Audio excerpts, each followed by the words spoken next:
Alright, welcome everyone to the Totally Online Gaming Group live stream. This is our, I believe, session 7 of our ongoing Blackest Heart campaign. Want to start out with a few quick announcements. First announcement is, unfortunately, one of our players had some personal things come up that they are dealing with, and so they have elected to not be in the game anymore. They're hopefully going to be back at some point once they get things dealt with and handled, but unfortunately we have lost one of our members. We are currently down to 4 members. However, one of our other members has lost her webcam, and eventually, hopefully, we'll find it or get a new one in the future, so we won't have her face on screen. And one of our other members is stuck at work because, of course, jobs are going to do that to us when it's time to have a game night. So, other than that, just one other quick announcement, just a reminder that a week from this Saturday, so Saturday, October 5th, I will be doing the In the Beginning live stream, which is going to be a live stream dealing with advice for first-time DMs or just, newer DMs or any DMs that want to tune in and get a different perspective on things. And that will be starting at noon on October 5th, and I will be doing a series of that going every week on Saturday, dealing with all manner of topics for beginning DMs, new campaigns, all that kind of stuff. So tune in for that if you're interested, and make sure if you're on that you go ahead and sign into the chat and type in your questions, because I will do my best to answer questions live while we are streaming. Alright, that being said, I do not believe we have any further announcements for tonight, so we will begin the Blackest Heart.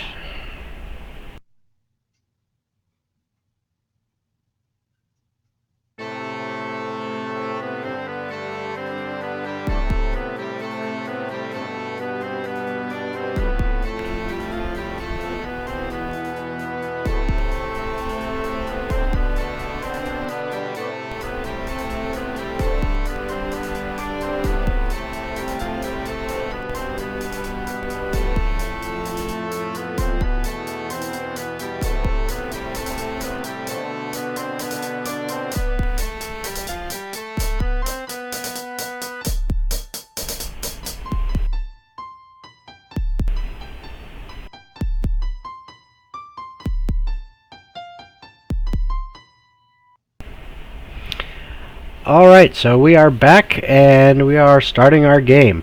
Where we last left off, if you followed the update, the last update I had given, the party had made it to the city of Asteron, where through a whistle, a secret whistle, that was responded to, Dalian managed to find one of her contacts. In fact, not just any contact, but someone from her past, someone who is named Songbird, who managed to lead the party to a nice, comfortable inn and tavern that he explained that he owned, and was able to provide them with a free room and board, at least for the evening, and with a promise to explain things in more detail to Dalian later on. That evening, everyone all tucked into their rooms. Everyone went to sleep, including Rhea, who was so extremely tired that she basically passed out right on the floor, and was then gently lifted up by Oak and placed in the bed. And that is where we left off. Oak does not sleep in a bed, by the way. He sleeps on the floor. Alright. Oak does not like beds. Got it. Instant refusal. Oak does not like beds and prefers to sleep on the floor. Okay. Which is perfectly fine. Whatever makes him comfortable. So, as the morning comes up, it is still early in the morning. It is just before sunrise, when there is a knock on the door. Not very loud, not enough necessarily to wake everyone, but it is still a knock, and if you so choose, no roll necessary, I will allow you to wake up and see who it is.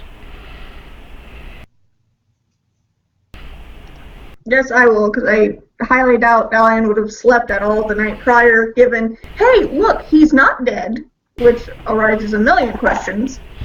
Mm-hmm. So, do you go and answer the door then? Sure. Oak just grumbles and just tries to go back to sleep. Okay. When you go and you open the door, it is indeed Songbird standing there, and he's said, "I hope I didn't wake everyone." Oak sleeps like a rock, and the other one sleeps like an egg, so I highly doubt it. Excuse you, I sleep like a log. Rock, log, tomato, tomato. And a mighty stout log at that, I should say. I apologize for waking you. Now, Dalian, I know I promised that there was much to explain. If you care to discuss it, please follow me. I shall go. All right.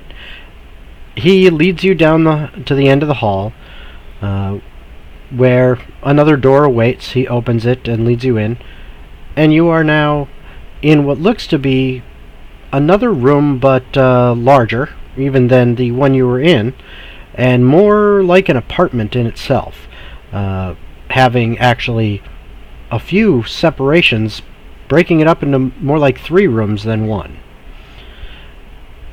In one area of that, there's actually a desk and a few chairs, in which he sits down behind one of them, or behind the desk in the chair there, and motions for you to sit, and says, "If you wish, you may sit. If you want something to drink, let me know. It shall be brought." Dalian would actually sit on the desk near Songbird, simply because, again, alive, lots of questions. Okay. He says, "Well, where to begin?" She would hold up a hand before he can actually get started and go, first and foremost, why did you get into realty? It is all part of my story. Everything that has happened since last we saw each other. Let's just say that I got lucky. I happened to, well, you know how it is when it comes to me and gambling. And, well, just happened to have a good luck playing a game of 4s, and won this place. Ever since then, well, I.e., you cheated and counted the cards. I would never cheat. It's not cheating if you're not caught, right? I would disagree, but you're the one that taught me that. Well, suffice to say, this place has been mine now for a few months, and I'm actually quite pleased with it. I've pretty much been legit for the last 2 months. I mean, not that I don't have my vices, of course I do, but they've been pretty low-key as of late. This place keeps me pretty busy and manages to turn a tidy profit, so, you know, who am I to look a gift horse in the mouth? Making relatively easy money here. But that doesn't explain how you got involved with Crow. You shouldn't have known that whistle. Oh, man. Let me put it this way.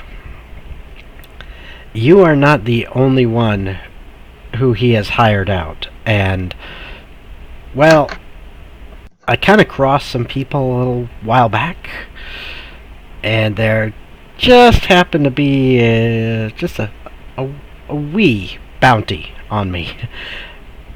And Small bounty as in a few gold, or a bounty as in what I had to do for our teacher? more the latter. What do you do, sleep with her wife? Well, actually, was a sister, but I mean,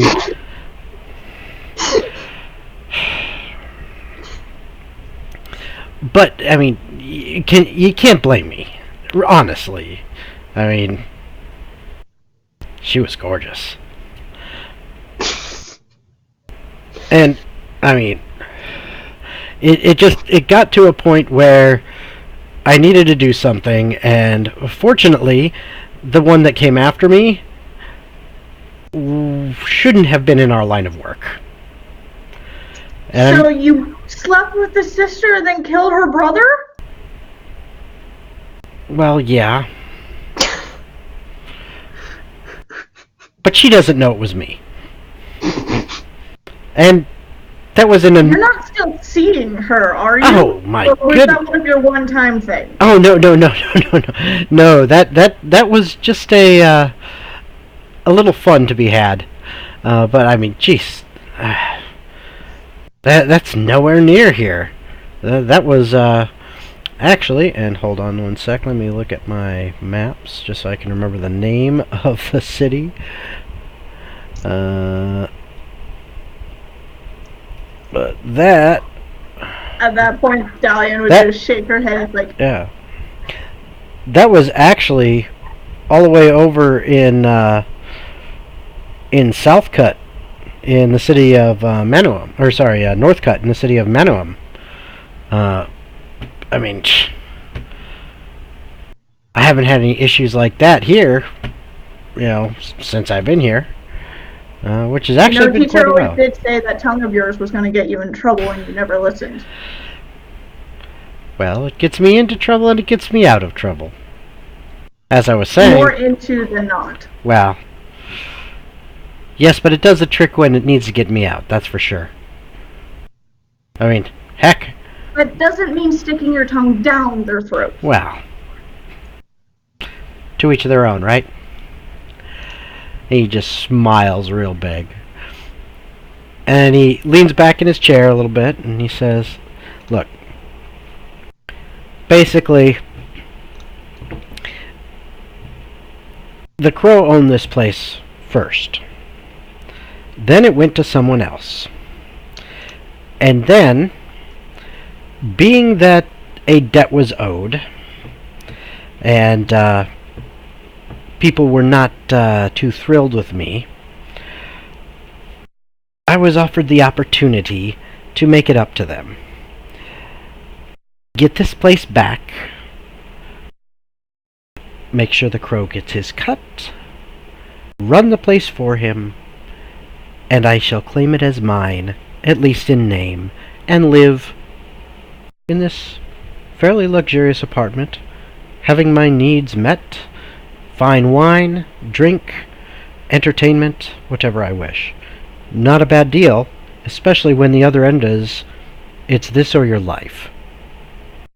So, I managed to arrange a game of fours, and, well, the owner wasn't too savvy.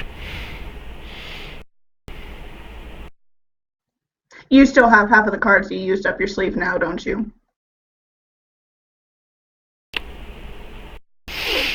I can't give away all my tricks, can I? Even if you know half of them, there are still a few that I hold dear.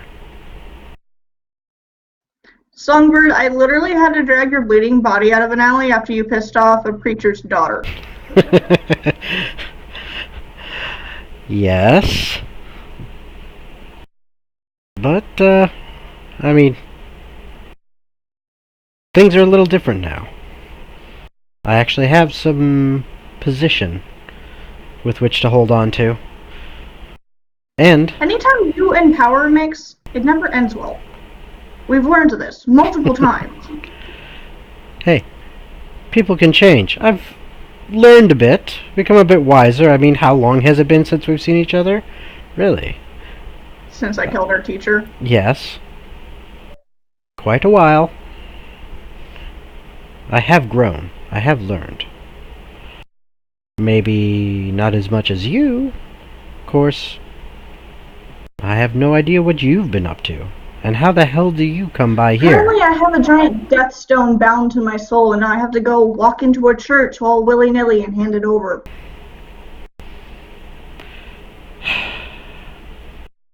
And you say I get into trouble. It was that or let a 13-year-old girl take the stone and try to sell it and possibly destroy the world. See? We all make choices. Mine currently happen to have benefited me greatly. Speaking of which, do you still take hits on children, or do you not do that anymore? Oh, no. Too much trouble. You go after the child, and that involves the parents and the uncles and the aunts, and everybody gets upset. Too much hassle. Better to just take out an adult.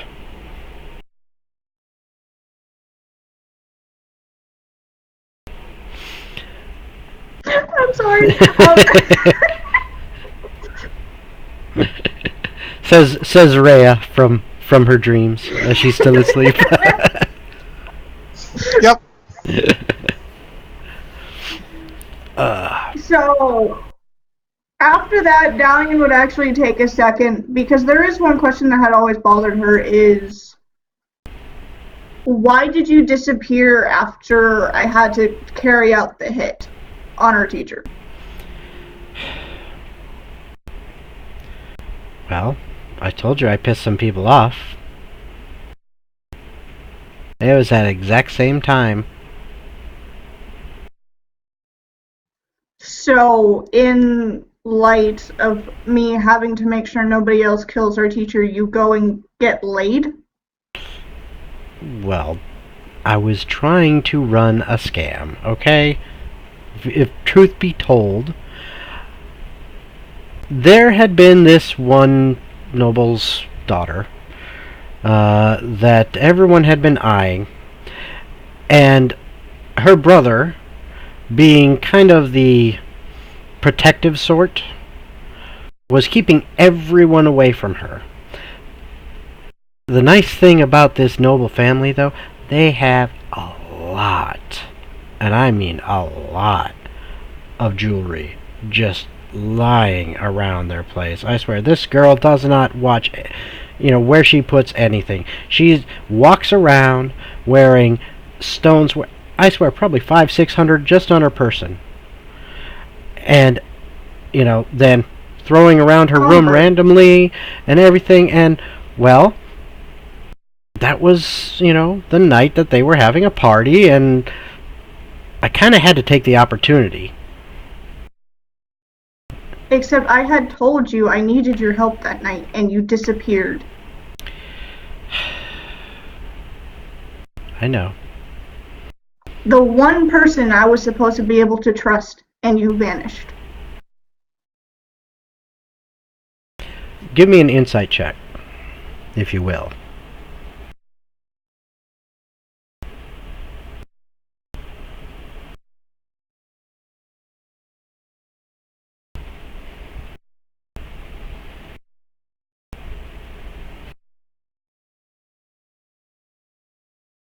I'm trying to find it. Give me a second. Yeah, no problem. Because none of the icons are actually up on the map, so... Okay. The character icons? And Character icons should actually be in the lower corner of the... I moved them to the top because it was blocking too much of the map. Oh, okay, I see. But there it is. The character sheet wasn't pulling up. Inside...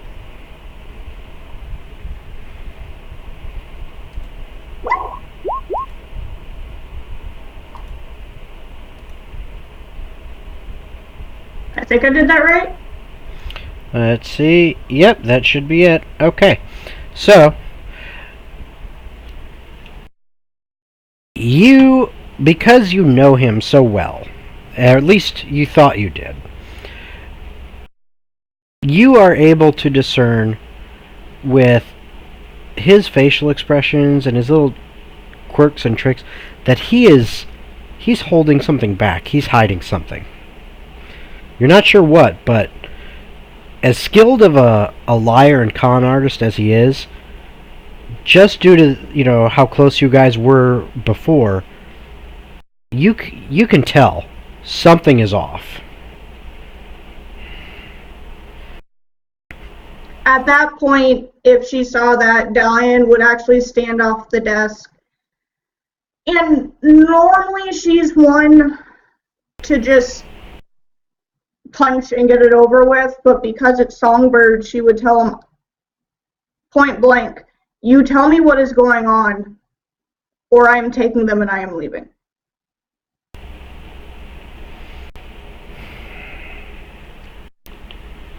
He leans back in his chair, actually kind of leaning it up, a little bit. Puts his feet up on the desk. Takes a big breath, sighs. Says, "Look, this is not something I can actually talk about. Let's just say who's been running the show from the beginning is not who either of us thought." Except that night, you owe me more than you were giving. He was a father to us, and I had to kill him alone. Yeah. And I can't talk about it, or my life is forfeit, and so is yours. My life had been forfeit the night I had to kill him. The night I lost you, and I lost the entire family I had. Look, I'm risking a lot even just saying what I'm saying now. But if things had not happened the way they happened, you would be dead. And I can't have that. Not on my conscience. And odds are I would probably be dead shortly thereafter anyway.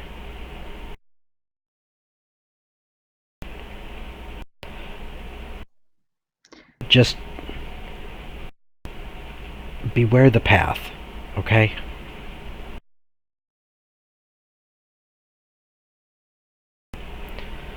Then he said, he kind of sits back up, rubs his head a little bit, and says, I can give you guys shelter here. But there are lots of things going on that I have no control over. And I don't want to put the people I care about in danger. And he's looking right in your eyes.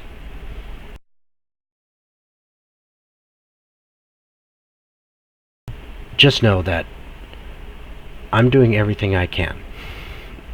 The best thing you guys can do, lay low. Or, blend in. Do like everyone else in this city. The moment he gives the suggestion of blend in, she would give him a look of, "Are you an idiot?" given the party that she's walking around with. He kind of cocks his head a little bit and says, "You really haven't been through Asteron that much, have you?" You know I tend to avoid cities. Yeah. Trust me. Even your motley group blend right in.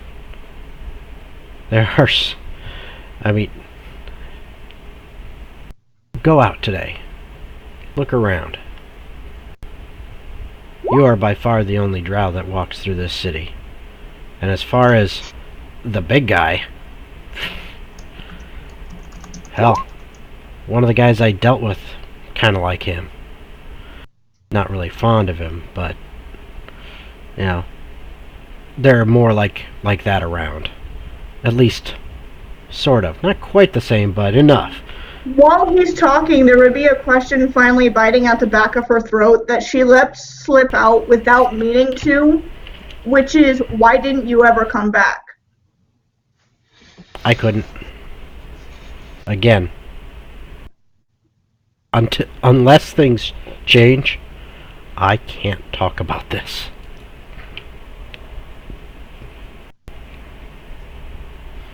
I just can't.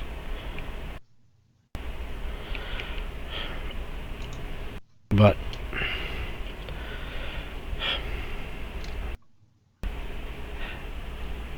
I'll tell you what. Take care of whatever business you need to in the city. Okay, whatever it is that brought you here. This stone thing that you mentioned. Take care of that. She would actually pull it out of her pocket at that point. It's still in the wrapping and everything, but she would actually pull it out to show him. Okay, so you pull it out and he looks. Just place it on the desk. Yeah, he looks, and I mean it's basically a box about this big or so. Okay. Pocket. Yeah. And it's got the cloth with symbols of Palor on it that has kind of formed around it in a hard shell. And he's just looking at it and going, What is this? It's just the Death Stone I had mentioned. We found it on a body whose life force was completely sucked out of it. It looked like it had aged in an instant. Wow. And the very city we found it in was run over with demons. Ouch.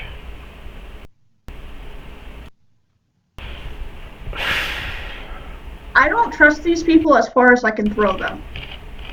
Which, the ones you're going with? Yes. Ones Why not? They got you this far. The small one is a pickpocket who keeps trying to take things that don't belong to her.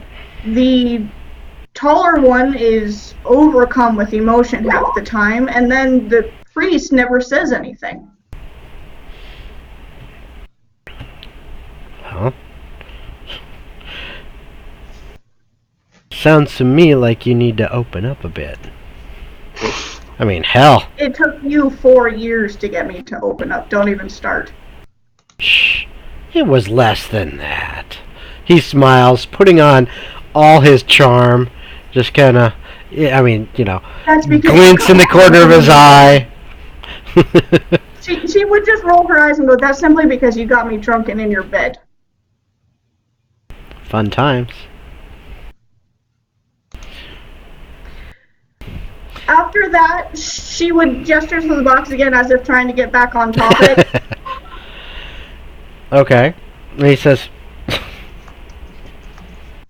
I mean, he's picked the box up, he's looking at it, he's trying to see, how this weird cloth shell is connected, and it's just not, he can't find any way to peel it open to look. He's like, look, You're not going to get it open. It's specifically sealed with whatever voodoo stuff the priests do with their magic.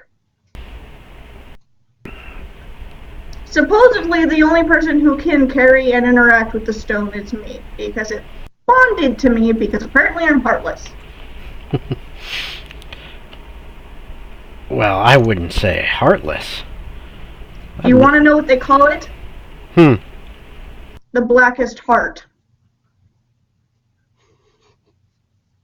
Really? Yeah. Alright, hold on one second. Don't light the roof on fire!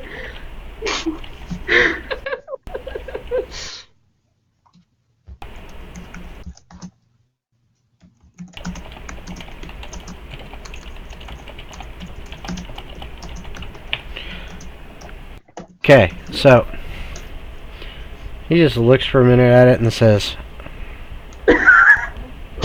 honestly, I have no idea what to make of this thing. But as I was saying, take care of whatever business you need to. And after that, maybe.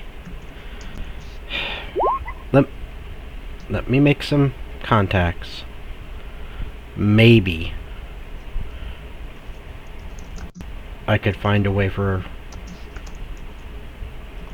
both of us to get out from under what's preventing me from talking about what's going on. I just want to come home. I know. And for what it's worth, I am sorry.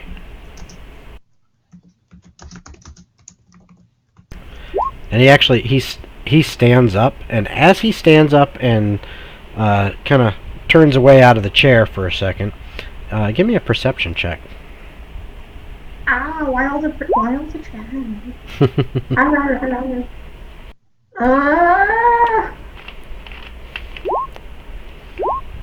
Oh yeah. I'm also extremely proficient in it. Yes. With expertise. Oh yeah. So. Yeah. Yeah, as he stands up and as he's turning away, you notice, and just only because you're really good at noticing the small details, a tear drops from the corner of his eye, and as he's turning away, he quickly wipes it away. And then by the time he wants to give him shit for it, but won't. Yeah. By the time he turns back around, he's all smiles and bright again. He says, in a loud voice, one that you're sure is not just for you, but for, loud enough that it could possibly be heard outside the room even. Well, thank you so much. It's been so good to see you again. Please stay, enjoy the inn, and why don't you go and enjoy a nice breakfast on the house, you and your compatriots. I have some business to attend to, and if you need anything, please don't hesitate to ask the staff or me, but note that I am a very, very busy man. At that, Dalian would just give the most annoyed, like, of course it's always the whole put on a show bit. And she'd grab the box again and put it back in her pack and just wave her hand before turning towards the door. And over her shoulder goes, "You owe me so much alcohol after this." He just smiles big as you walk out the door, and after you said that. Back in the room. The moment she sees what they're trying to do, she's gonna kill them. You're not there just yet. You're not there. You just walked out of the room. So while you were in there having this conversation, so it's been a good amount of time, 15 minutes or so at least. And while you were having this conversation, apparently the knock on the door had been enough to somewhat awaken Oak the sleeping log, and Rhea the symbol carving pyro. And so, what are you guys doing? Besides, obviously, Rhea has decided to carve her symbol into everything. Everything, yeah. Everything. As big as I can. Okay. All right. Oak has taken off his shirt because he's trying to repair it. It's very worn out. He's trying to repair it with the very bare minimum. Deals with the next boyfriend, walks in on a shirtless party member. No, he and he wants to fix his shirt. He only has the one. All right. And but it's like he barely has enough to fix like one tiny hole. Okay, and go ahead and give a sewing roll. Your sewing kit. I don't have. You don't have it yet, huh? No, I don't have it yet. That's why I said he barely has it. Yeah. Give a, based on what you have, just give a straight up dexterity Or I'll actually, well, it's probably dexterity is going to be better than intelligence, I bet, right? So I'll say dexterity for your fingertips because it's probably going to be better than intelligence anyway on you, right? Yeah. Yeah. So give me just straight up dexterity check.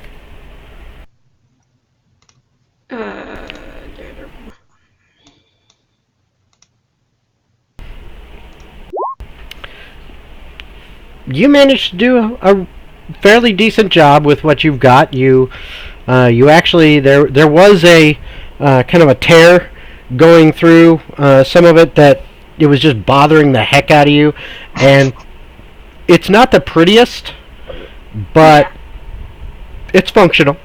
It'll hold together. You even kind of test it a little bit. Kind of pull at it without pulling too hard, and yeah, all right, it'll withstand normal moving around. Okay. Is she in the room now? Not just yet. I will let you know when. It'll be soon. But honestly, her and emotions don't mix. She's just gonna flop on the bed. Well, while Rhea is carving symbols, and Oak is sewing, Father Dimspoon is still just passed out, obviously very, very tired. And eventually, right as Dalian bursts back in the room, she wouldn't burst. Okay. She would just walk in the room. Just walk in the room. Okay. Well, even so, right about that same time, he finally kind of, rolls over a little bit, and then kind of sits up and rubs his eyes and says, "Well, look, I see everyone else is up. Anyone up for breakfast?" Dalian would just drop her bag at the foot of the bed and just face plant onto it. Granted, it's right next to Oak, given that there's only two of them. But she would face plant and just lay there. Not moving, not turning her head, just keeps her face hidden in the pillow and just lays there.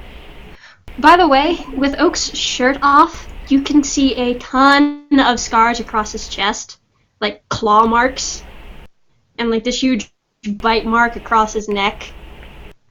So, he doesn't have many scars on his arms, it's just on his torso. Interesting. He's still laying there like a dead log. She and emotion don't mix well, so when emotion comes into play, she gets very exhausted very, very fast. I see. So, hold on.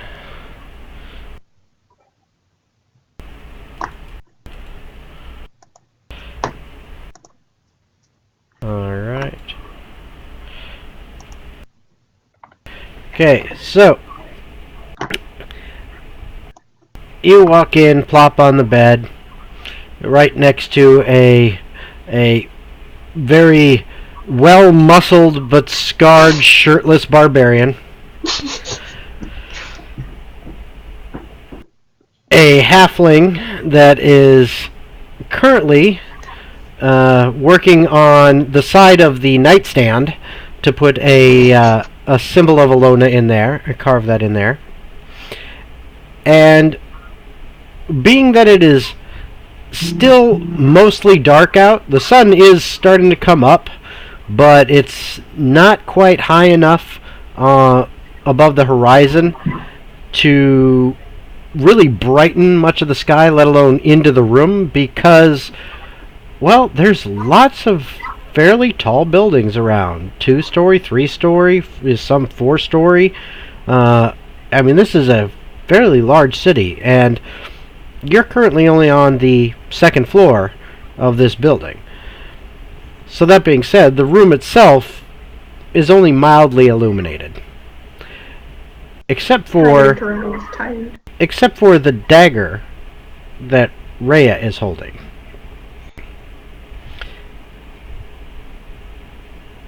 You happen to, when you pull the dagger out, you happen to grab the kind of dirty, rusty looking one that you found in the wolf's den instead of your normal dagger. And when you pulled it out, you noticed it's got this kind of faint glow, almost as if it was moonlight. Ooh, awesome.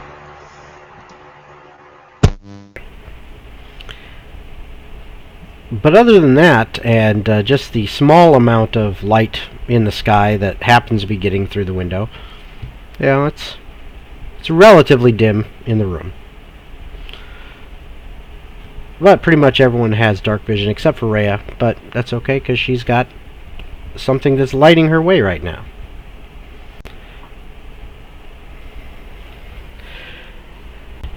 Now I want everybody to go ahead and give me a perception check.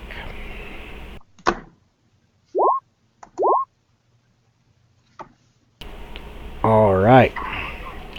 To be fair, she's face down on a pillow. Yes. And Rhea is obviously preoccupied. But it makes sense that Oak, with his keen senses, you smell something really good. Smells kind of like roasted meat. Maybe something sweet too. Oh, it's smelling really good.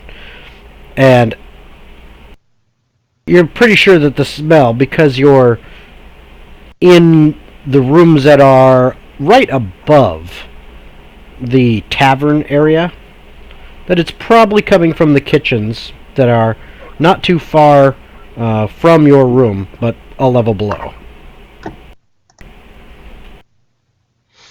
Oak takes a very deep breath just to smell this. Because he likes to smell stuff. And once he's finished sewing, he'll put on his shirt and he'll put on his vest that is lined with wolf fur that he got when he was younger. And he will go downstairs and see what is for breakfast. All right. All right.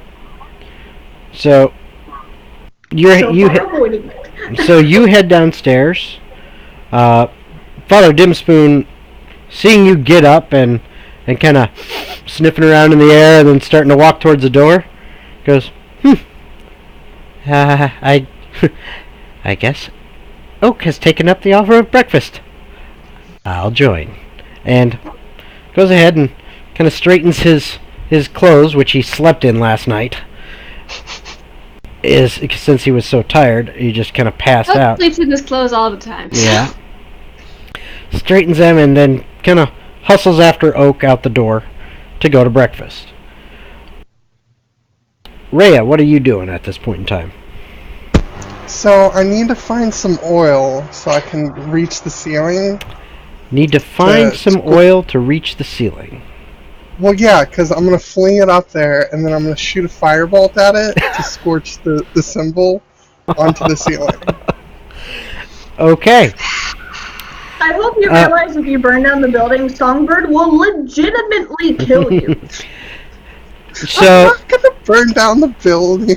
So Rhea, I need you to give me an investigation check for the room you're in. Okay.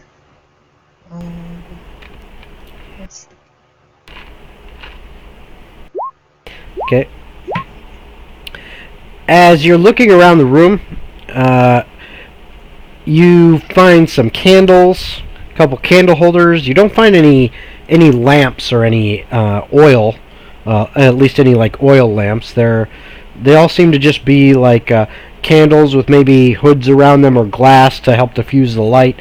But right now, none of them are lit. But there doesn't seem to be any oil in the room. If you want to continue looking elsewhere, you're more than free to do such. I'm gonna go look for a general store. I'll buy some oil. So you're gonna head down and out of the tavern and try to find a store? Yeah. Okay. I would say you are probably smart enough to realize that it's a little early and the stores might not be open just yet. But if you waited maybe an hour or two, that they'd probably be up after the sun has fully come up and it's and everyone who is in the town has had time to get their own breakfast and maybe get to their shop that they own, whatever, and open it up. So maybe an hour or two, and they'd probably open.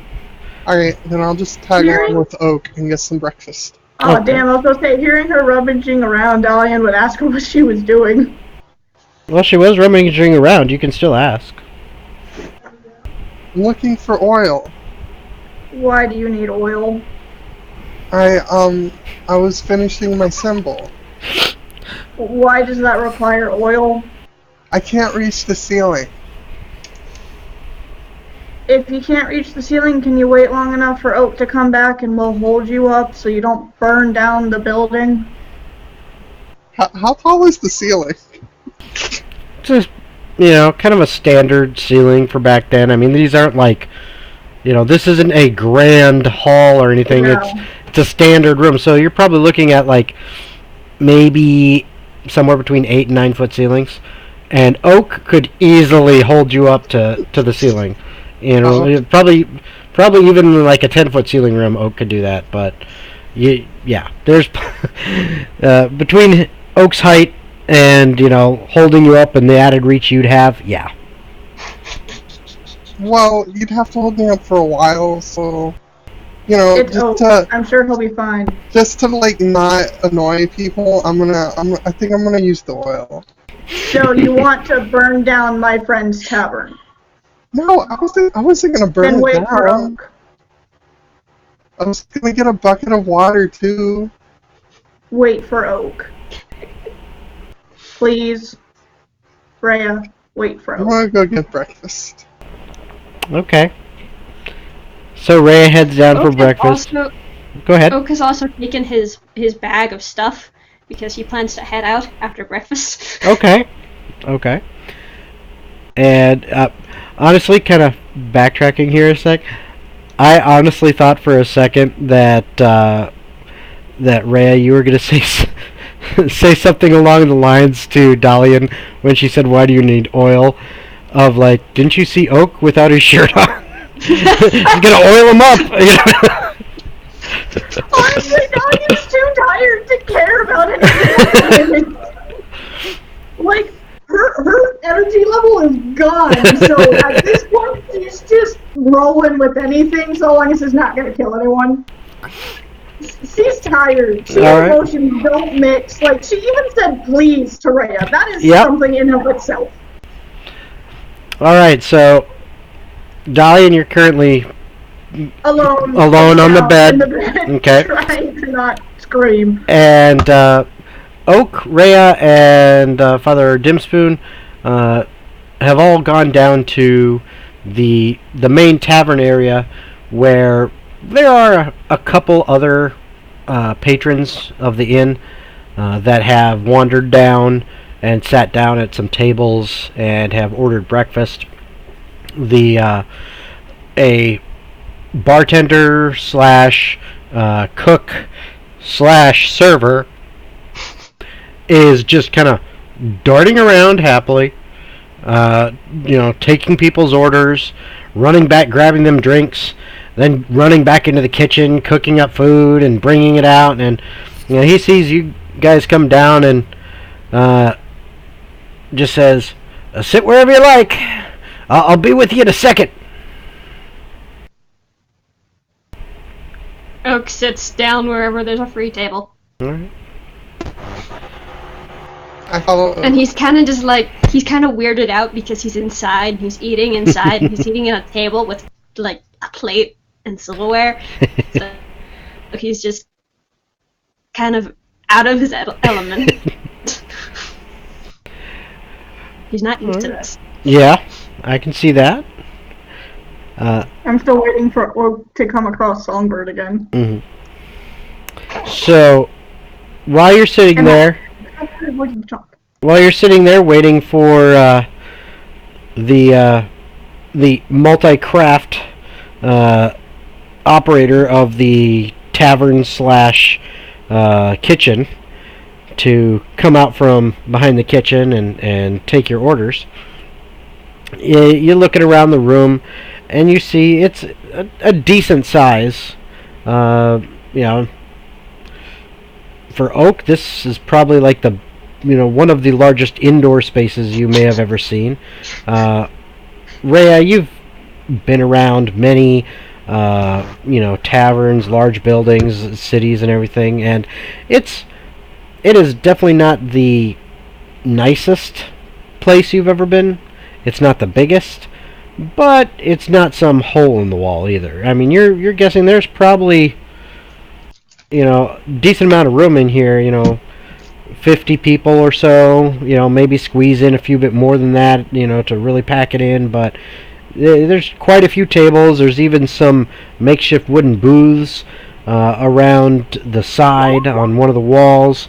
On another wall, you can see coming out from that there's a small stage, and currently on the wall behind the stage itself, you're seeing there looks to be some poster work where some artist has come in and done up some kind of poster for maybe a local bard or someone else, and that's advertising for maybe different entertainment that shows up every once in a while at this establishment. Also looks like there's kind of a bulletin board back there that besides advertisements like that, there's looks like maybe a newspaper of some kind of like a local, like a city flyer that details kind of the news of the day or something, and a couple pictures of some people that look like either like wanted posters or missing persons or something like that, and then something else looks just kind of like small notes on things. It's just random all over the back there. There's also a little door off to the side of the stage that goes to what must be some kind of room behind it, probably some prep room. And then the bar itself is actually a really nice wooden bar that has several seats at it, and it looks to be it's a little taller than you, Rhea, if you were to stand up to it. But if you looked around behind, you'd notice that half the bar actually has what looks to be some kind of raised area in the back. Something that maybe someone your size, if they were working, would be able to walk along and actually reach the other side to serve drinks at. So maybe like another halfling or a gnome or something like that, working behind the bar, would utilize that. You also see currently, like I said, a few patrons of the inn itself. Probably about 6 or 7 people. A couple of them sitting together, most sitting on their own. And I would like both you, Rhea, and Oak to give me perception checks. Okay. Rhea, you notice that one of the people who's sitting kind of close to at a table that's close to the wall near the back, they seem to be they're eating, but you notice it's not like they don't seem to actually be eating the food in front of them. They're kind of miming like they're eating, but meanwhile their eyes are looking all over the place, and specifically at your guys' table. Every once in a while their eyes just kind of land on you guys for a little bit, watching, and then kind of go back to darting around and acting like the person's eating. I'm gonna tell Oak all of this. Does Oak recognize that person?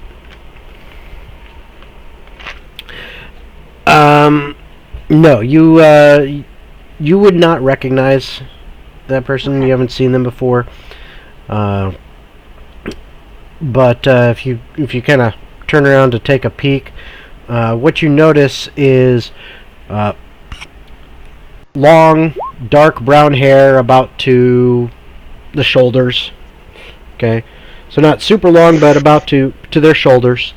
Appears to be a male, but very, very lithe frame.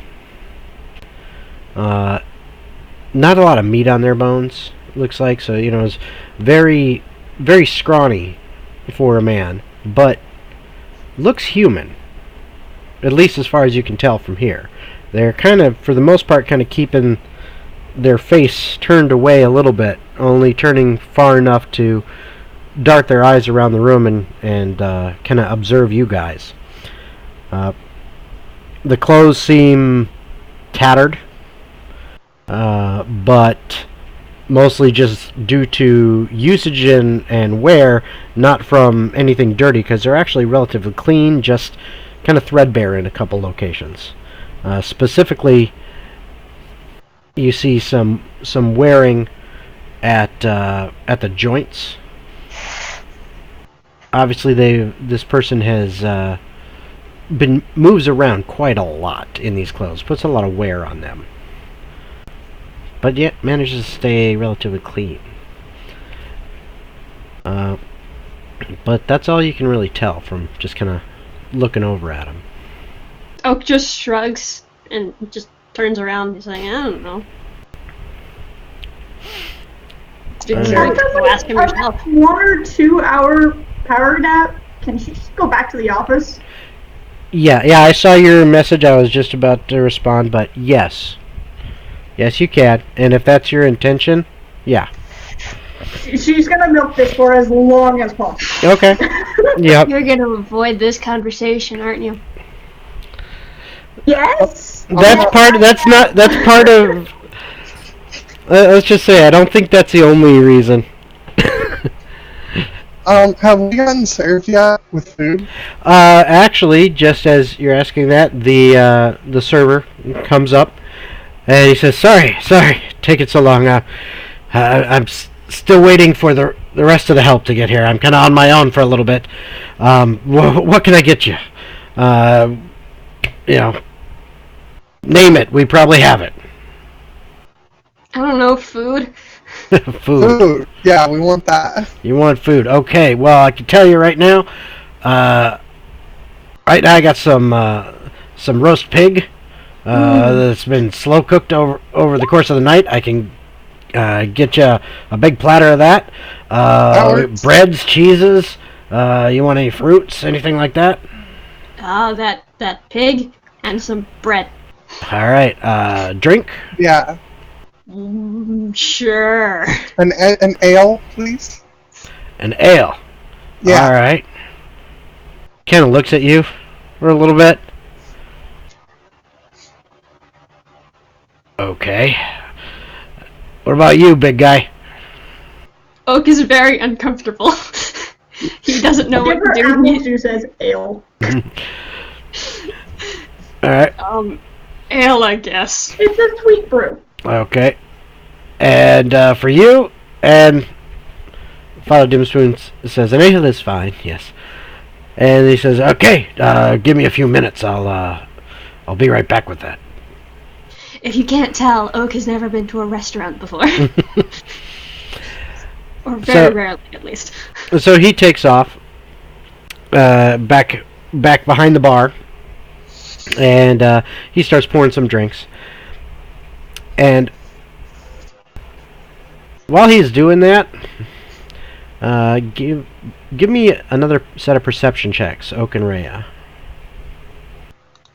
That's not ominous at all. Oh no. Okay. Oak only cares about food. Yeah, Oak is Oh, he's got other preoccupied. things on Yeah, Oak is preoccupied right now. Rhea, you can't make out the words, but you see that person in the corner just kind of staring at you, and their lips are moving and they're muttering something. Wait, they're staring directly at me? They're staring at you, and they mutter something, and then they kind of turn back towards their food.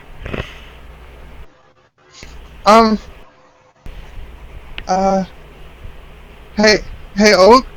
Can you bring the food back to the room when it gets here, and then I'm just gonna run for the room. Okay, you run for the room, which is going to take you towards the back is where the stairs are. And so that takes you past, not right next to, but within about 10 feet of this table. Yeah. And as you go past, you see this person watch you and their head turn, and you swear you hear them say as you go past, "Oathbreaker."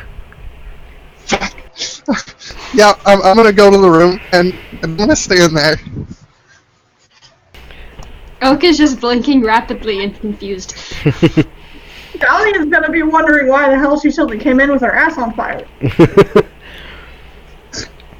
Hi. Well, as Rhea hits the stairs and is heading up that way, along come your drinks to the table. Which, a nice big mug of ale gets sit down in front of Oak, another one in front of the father, and it looks like about a teacup with ale. It's not porcelain, but it's about teacup size. Sits down right in front of where Rhea was sitting. And he just kind of looks, doesn't see her. He's like, She went back to the room. I'll bring it up to her later. sounds good. I'll have your food in just a minute. And he heads on back towards the kitchen. Dahlia would just sit up and look at Rhea in confusion and go, I thought you went to go eat. Or find... Well, you see, I decided that I'd rather eat in the room and work on my drawing. So, that's You why. never pass up a chance to just eat when it's in front of you. Well, Oak is gonna bring it up, and then I can eat in here while I work on my drawing, and everything is okay. And Rhea, I'm gonna what's grab going my on? dagger and start just Rhea. carving Rhea! on the wall. Rhea! Nothing. Everything's fine. You're stuttering. Everything is fine. Don't worry about it. What is going on? Nothing. It's fine. Do I need to go ask Oak? No response. Alright, so now your food arrives at the At table. this point, Dahlia gets up to go leave and mutters something over her shoulder to Rhea about going back to talk to Songbird again. So, you're gonna be on your own. It's fine. Alright. So, Dahlia takes off out the room, and the food arrives at your table, and the guy puts it down in front of you, and he says, I've already been told this is on the house, so no worries with that. But mind you, I do work for tips. Then he starts kind of just gently tapping the table a little bit. Oh.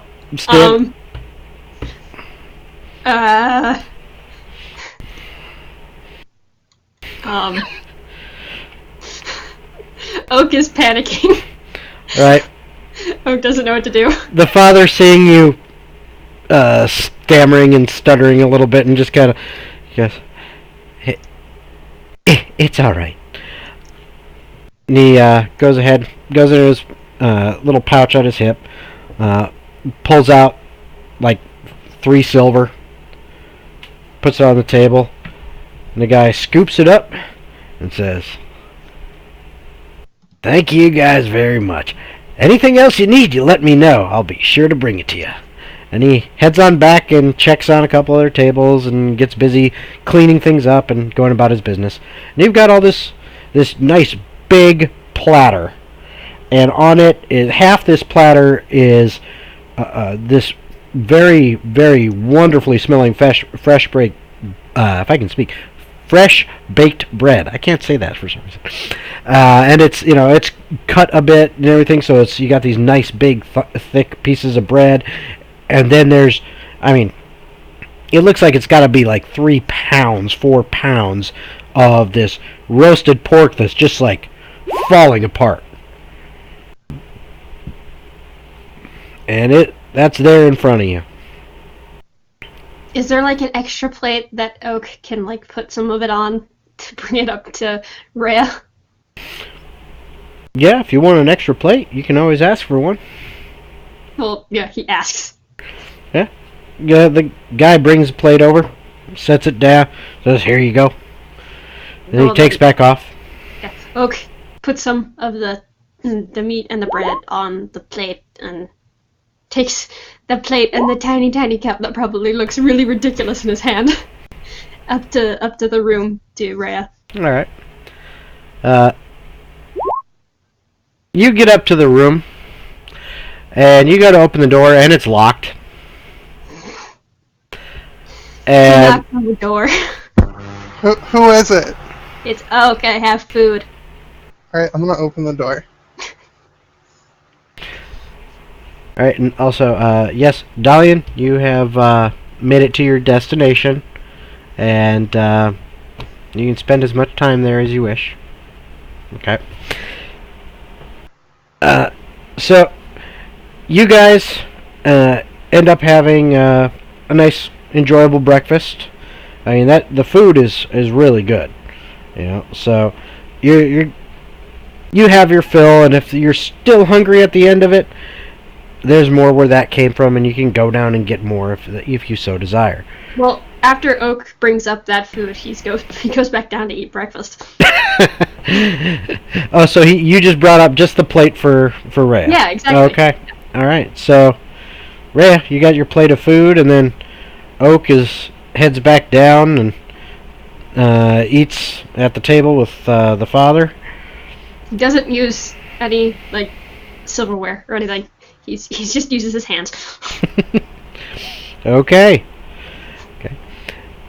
Well, is there anything specific that you guys want to do at this point? Or shall I continue on with what's going on from there? Is there a window? Yes. It's you guys have the luxury suite, so to speak. There's actually 2 windows in this room. That's what makes it luxury. All right. After I eat, I'm gonna try to make my way out using the window. Okay. Remember, you are on the 2nd floor. I will try to be as careful as possible. Okay. You're also like 2 inches tall.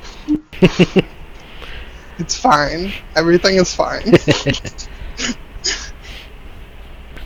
All right. So once you're done eating, you go ahead and do that. So go ahead and make an athletics check. All right. Athletics. Can it be acrobatics instead? Because I'll give like a little roll when I fall. No, I'm gonna say this is definitely athletics because you're having to use your strength to climb down. Okay. No problem. You managed to get down safely without an issue. So you're now outside and actually kind of in. It's not really an alleyway, but it is, between the tavern/inn and another building next to it. And it's kind of just like, it's not an alley, but it's like a small street, just kind of a side street. Alright, I'm gonna pull down my witch hat to like hide my face as much as I can, and I'm gonna go look for a store that has oil. Okay. Alright. So, how long are you going to look for something that's got oil? Like, how much effort are you going to put into it? Are you going to look for like an hour, 2 hours, half hour, what? Couple hours. Okay, hold on 1 second, Dolly. So, a couple hours? Okay. So, while you're doing that, I will need an investigation roll for each hour that you're doing it. So if you're going to do 2 hours, go ahead and roll twice. And then... Wow.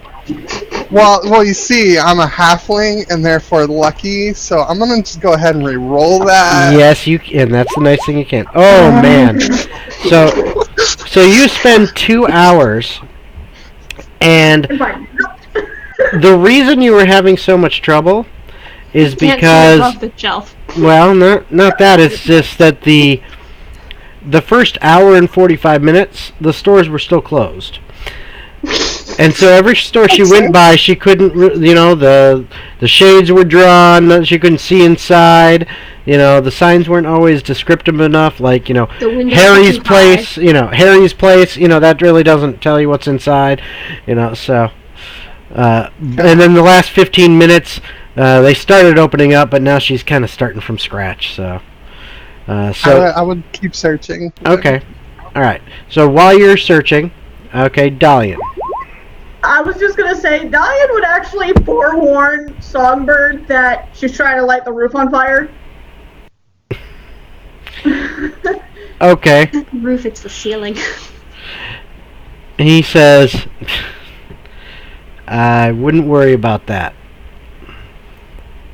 That we can handle. Antics we have to put up with. The official owner got quite a lot of pull. We've got stuff in place. That won't happen. Gotta love charms and magic. Yep. But hey, she wants to try, as long as it puts a smile on her face and makes her want to come back and spend more money at my wonderful tavern and inn. Let her have at it.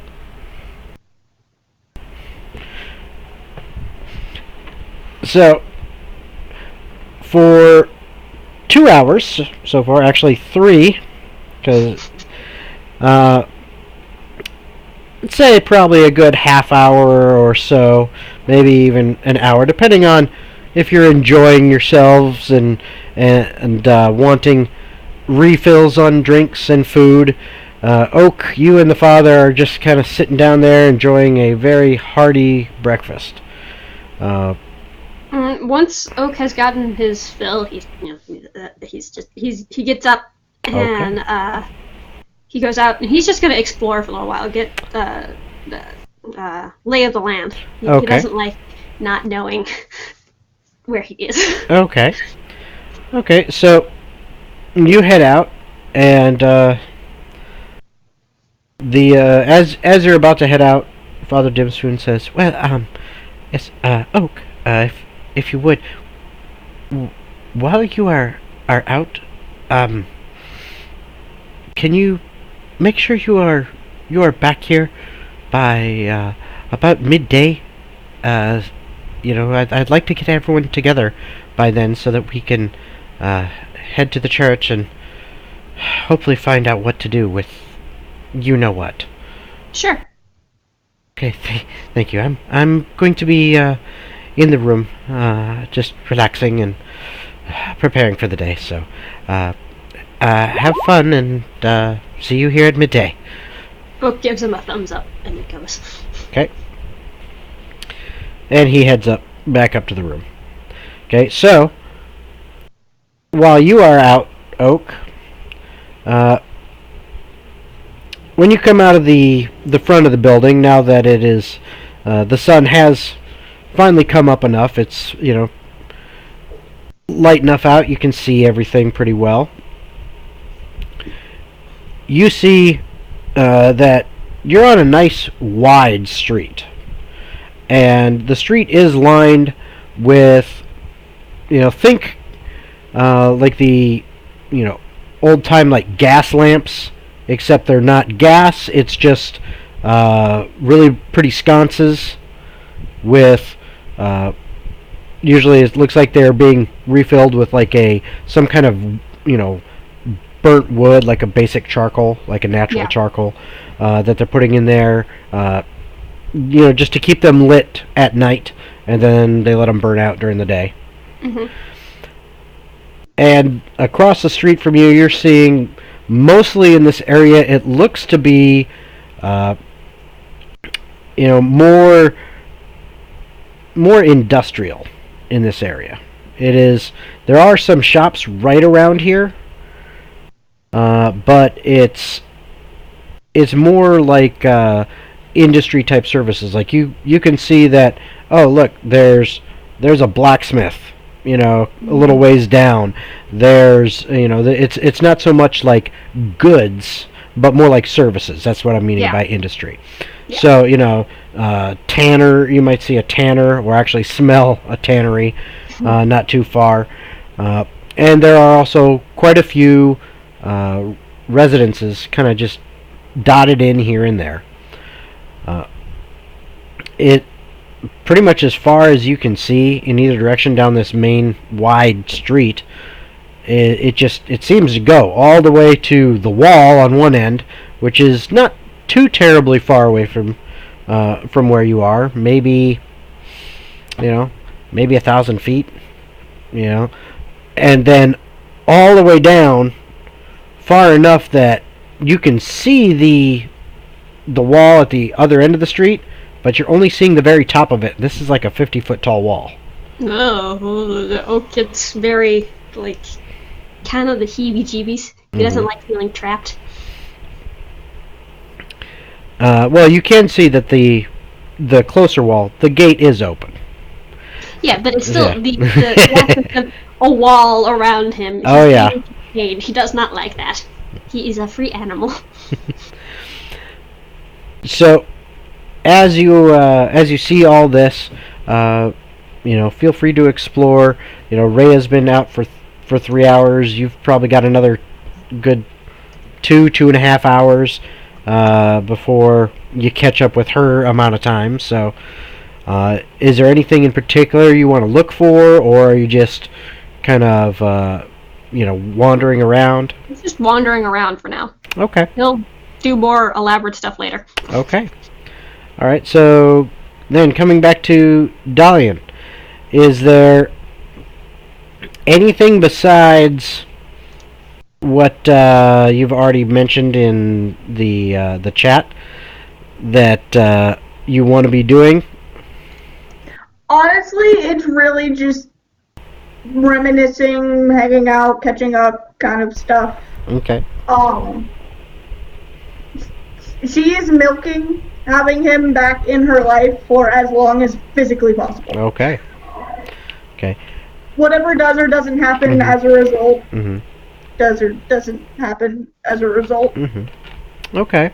Go ahead and give me an insight check.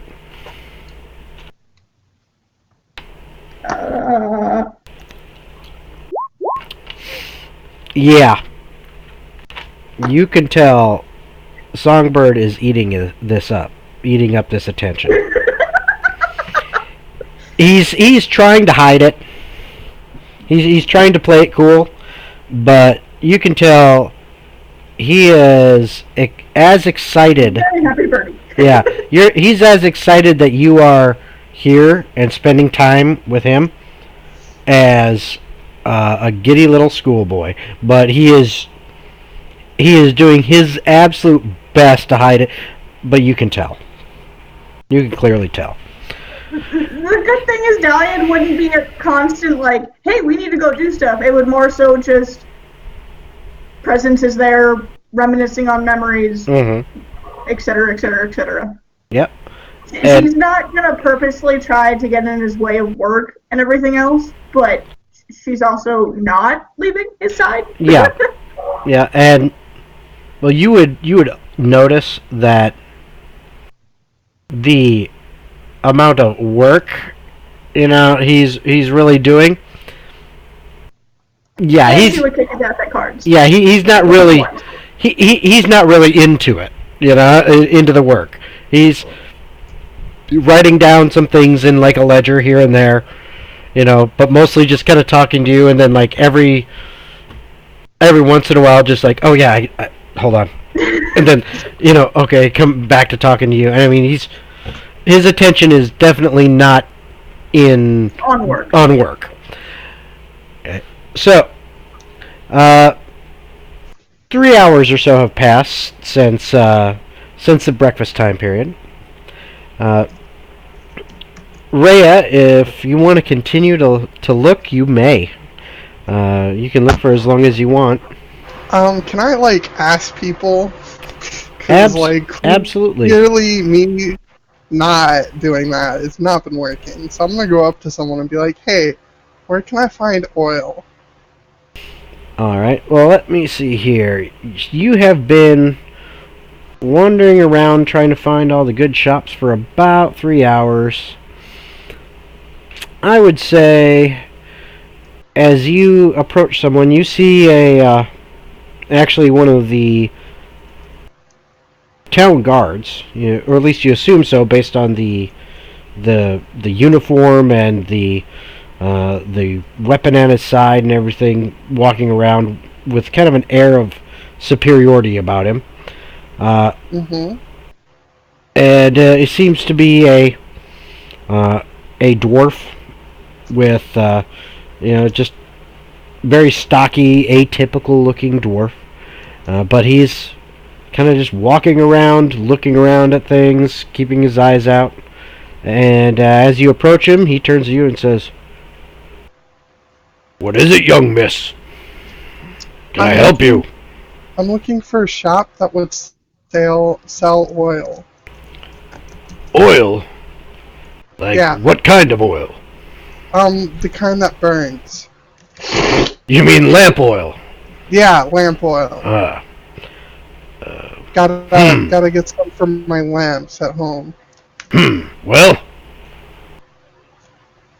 the closest that may have that.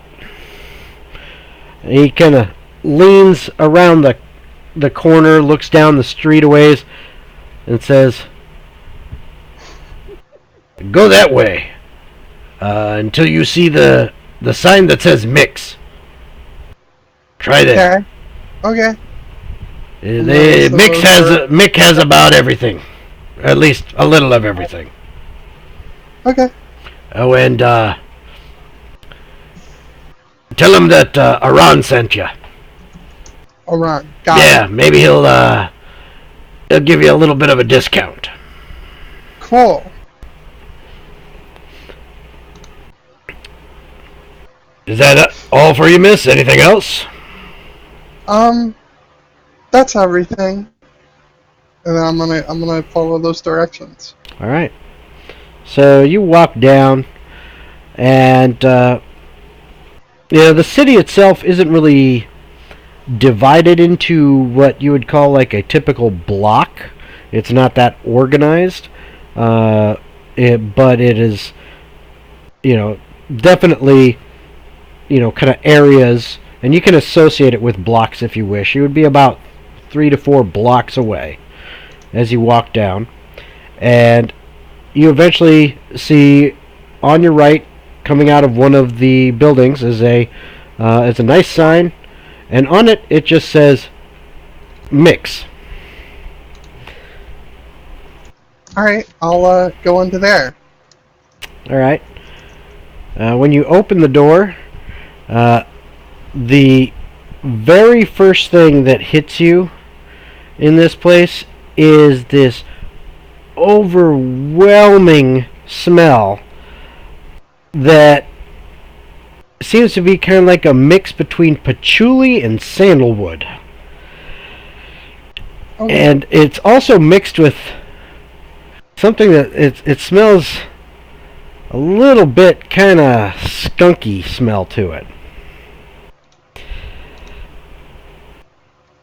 You see several shelves along the walls. You see some shelves in the middle of this main floor. There are all sorts of items on there, kind of a random assortment of things. Nothing seems to be in a like some sensible order. It's just random things on random shelves. And then towards the back of the store, you see a counter, and as you look at the counter, sitting on the other side of the counter with their feet up on it, kind of leaning back, is a human. Looks I'm gonna walk to the counter and just knock on it with my fist. okay. Standing up and looking over the counter, down at you. You see this human man. He's got blonde hair. Comes down. Kind of. It's not really long, but it's not short either. It's kind of midway between his ears and his shoulders. And he's got this kind of porn stash going on, and beard, kind of like this, but it's all blonde. And he's just got this white shirt on and everything. He looks at you and says, all right, what can I do for you? I'm looking for lamp oil. Can I just say, thank you for adding in Matthew McConaughey? It's a lamp oil. Yeah. Why don't you look right over there? By the way, my name is Mick. You need anything? I'm here. And he just leans back down in his chair. And he pointed you over towards some shelves on the left. Alright, I look over there for oil. Alright. Go ahead and give me an investigation. Investigation.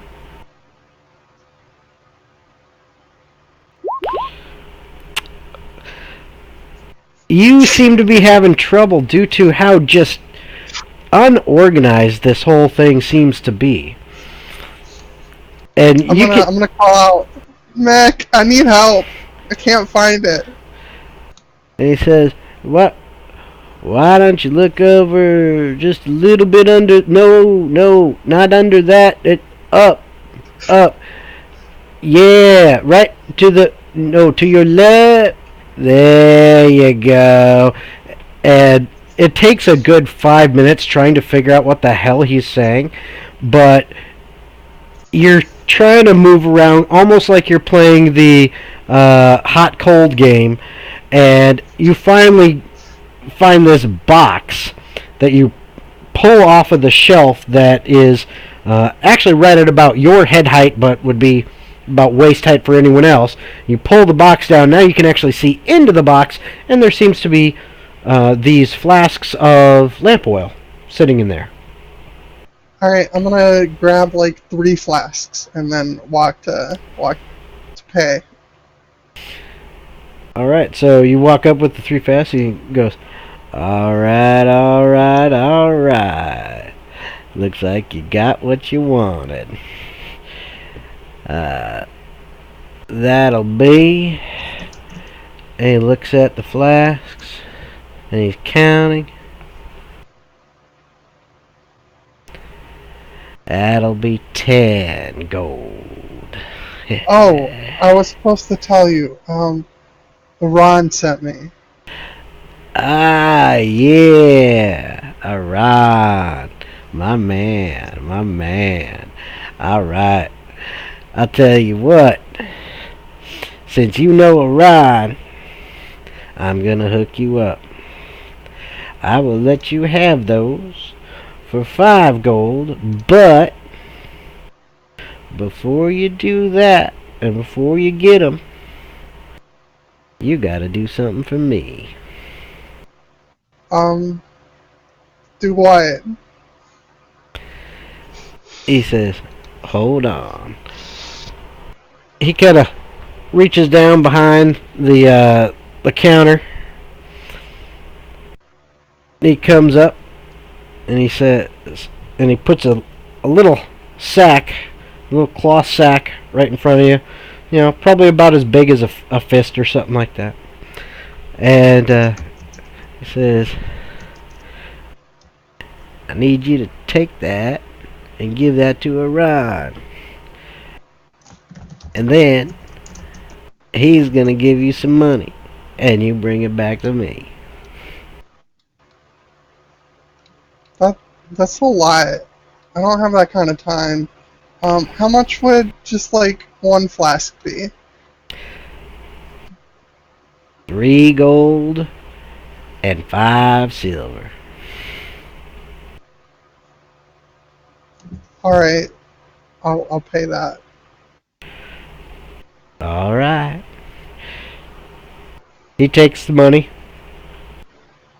takes the other 2 flasks, puts them behind the counter, leaves the one out for you. Says, there you go. Thanks for coming to Mick Honahue's.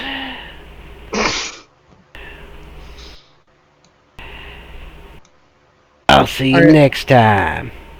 I'll try to find my way back to the inn. All right. So it's not too hard.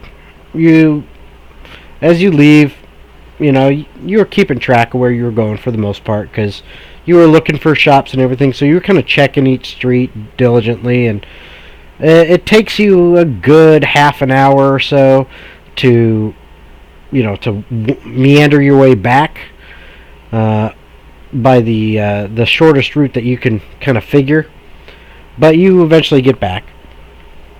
And at the time you get back, it is now getting pretty close to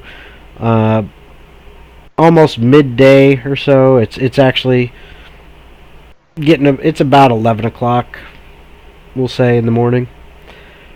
And lunch is, you can smell that it's about it's being cooked and it's about to be served here probably in not too long.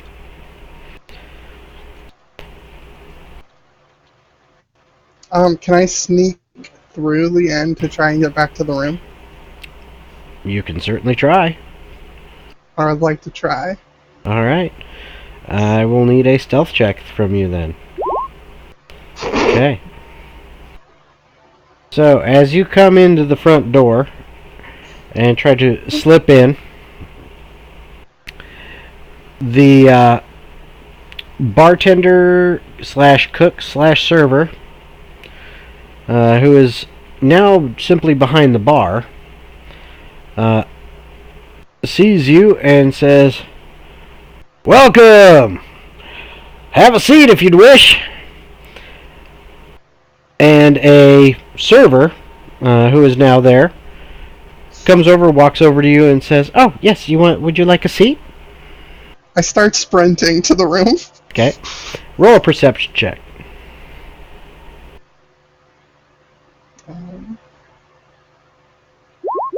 Okay.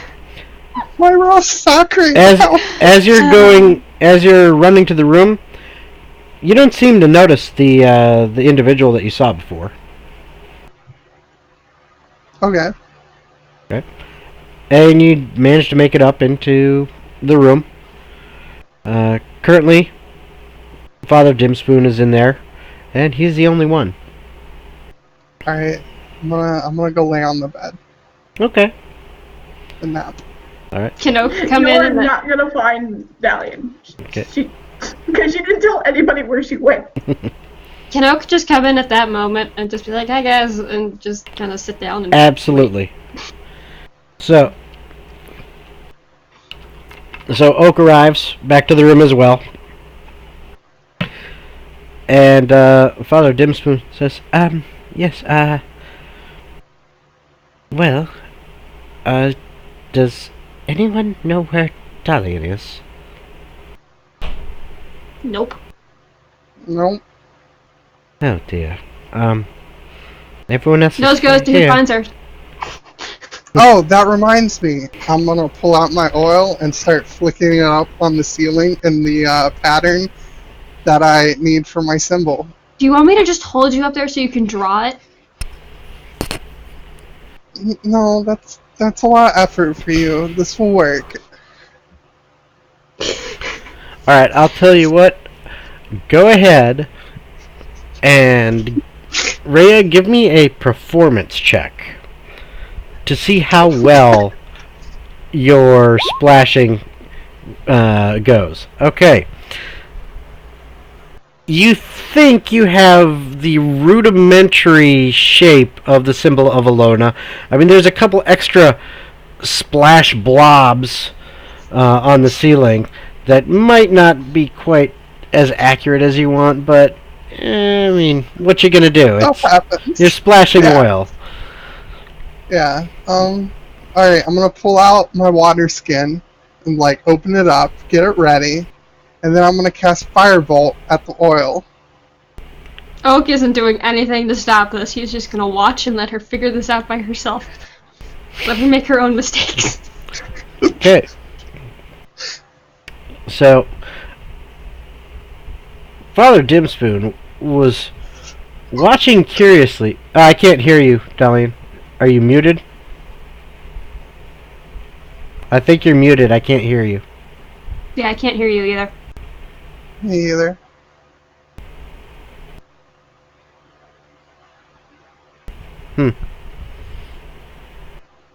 Alright, see if you can figure out what's going on with your audio. I'm going to deal with this for just a second.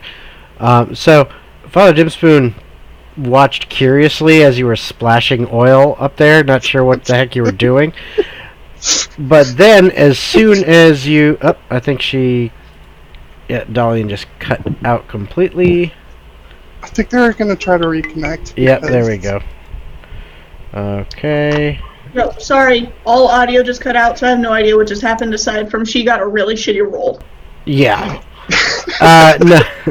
I'm so sorry about that. My computer had a screech of death and then all audio cut out. Yep, no problem.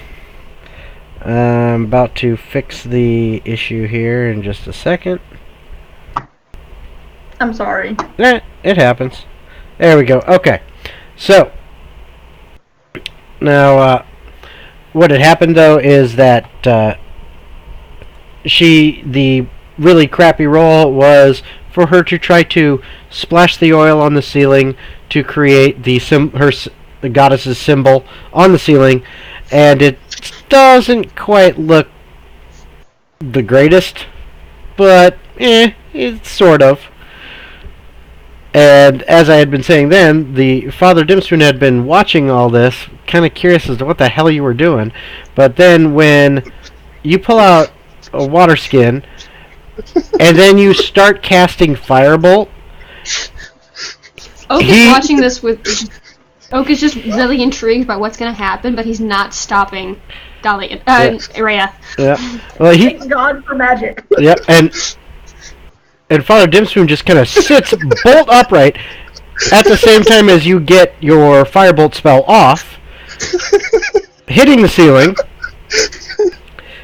and you see these beautiful lines of flame covering the ceiling, filling out this shape that you have created in the oil that is somewhat in the shape of the symbol of Alona, and it's just looking beautiful as it's more and more.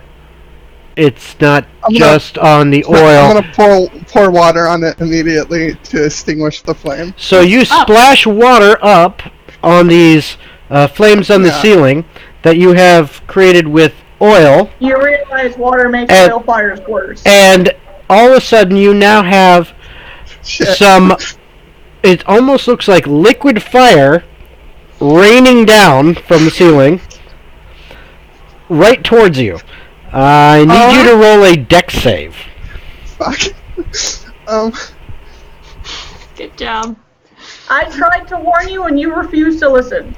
I realized it was... Oak is very proud. Come out.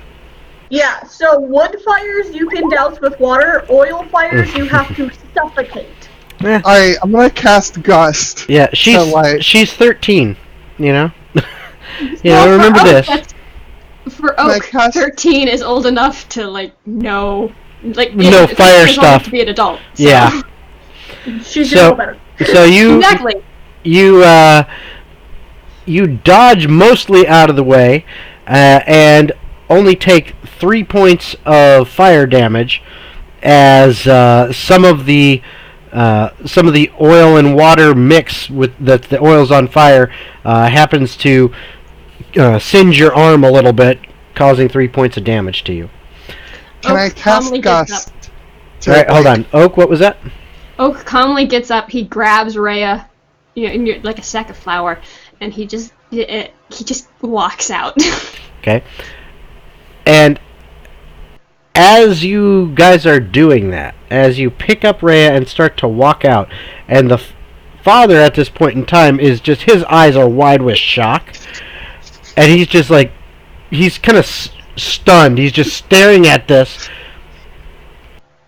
All of a sudden, all the flame just goes, whoom, and it's out. Oh, thank goodness.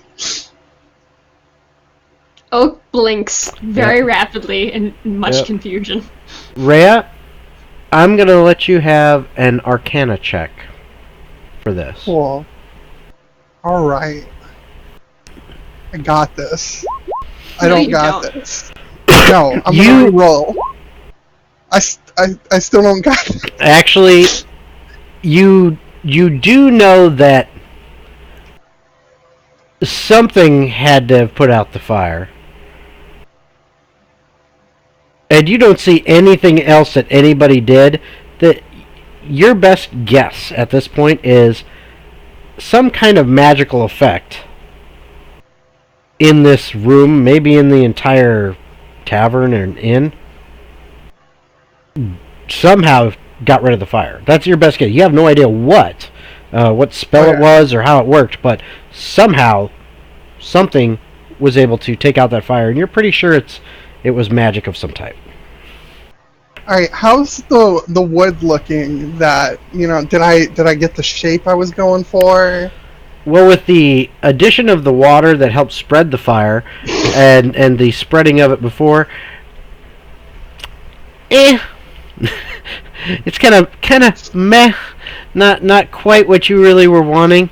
I mean, if you squint your eyes and you look at it really, really hard and kind of maybe from a certain angle, yeah, sure, but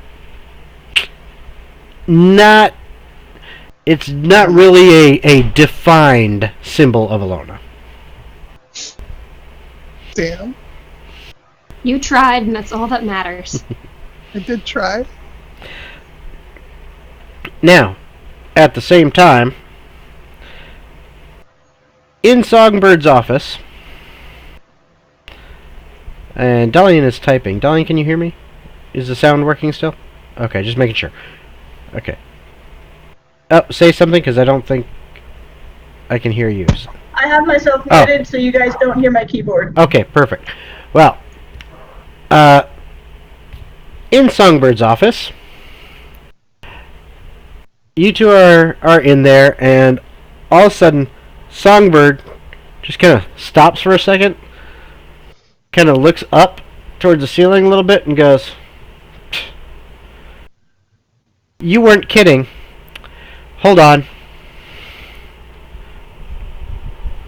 Pulls something out, looks through it, says, "Yep, that's the one." Extinguish. He says the word, and nothing. You don't see anything, you don't feel anything. He says, "That should do it." And puts this little book away. She tried to light the roof on fire, didn't she? Yeah. I told you. Well, better go see what the damage is. Do we have to, though? As I said, I'm really not the boss. If I don't at least find out what's going on, you know, and he decides to... She was trying to put her religious symbol into the ceiling. I need to see what's going on damage-wise. Can I stay here? If you want, it won't take but a moment. Fine. She would begrudgingly follow after him, but she really doesn't want to. Okay.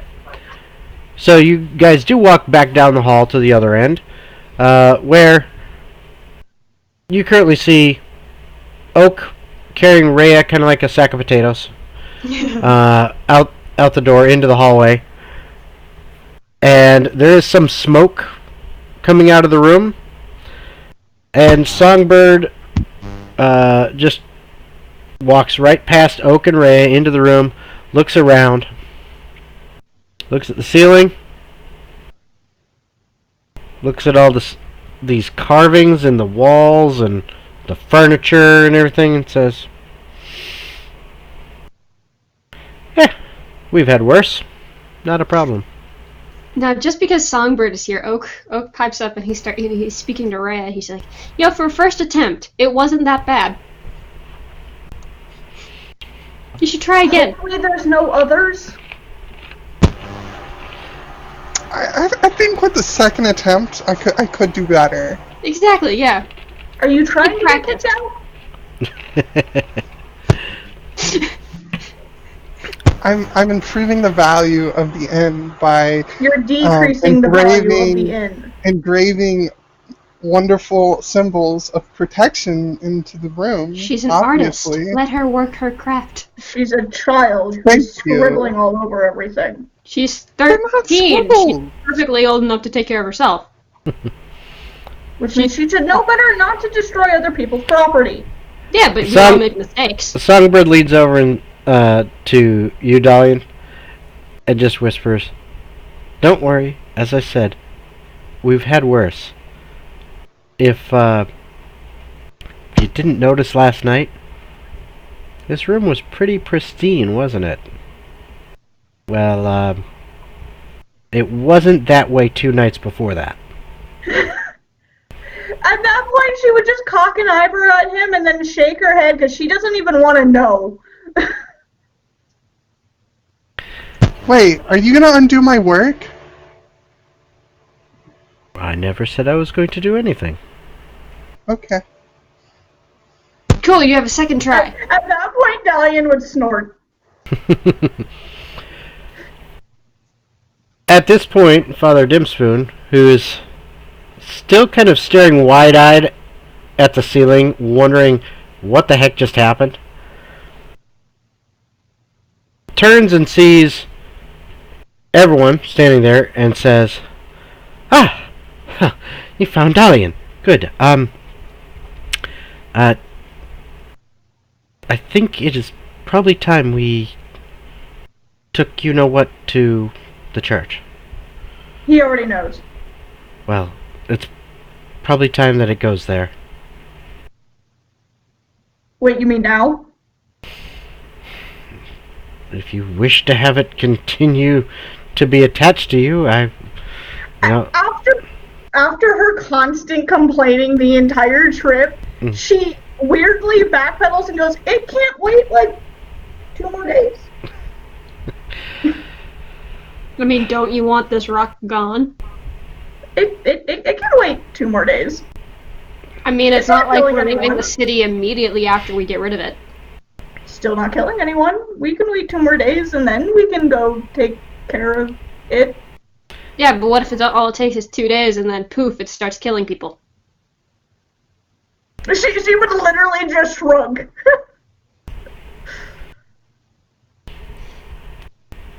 The father says, "It is entirely up to you what you wish to do, but I personally would like to see this dark business done, but I will follow your lead.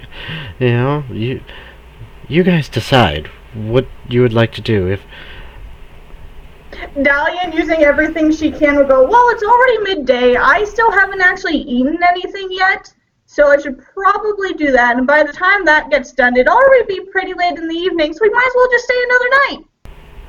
Oak just looks at her with exasperation, and he's just done. He's like, oh. He rolls his eyes. yeah. The father This is even worse than you being not agreeable. Yeah, well, I have my reasons. Doesn't mean I have to explain them to you. I can guess one of them. And he looks at Songbird. Just looks at it.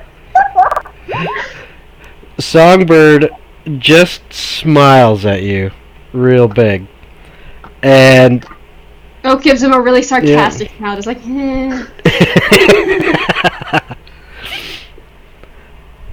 throwing off his teeth again. Okay. Yes, Ray, you could do that. And Dahlia would make another point is, since we'll all be busy anyway, we don't have to argue over beds.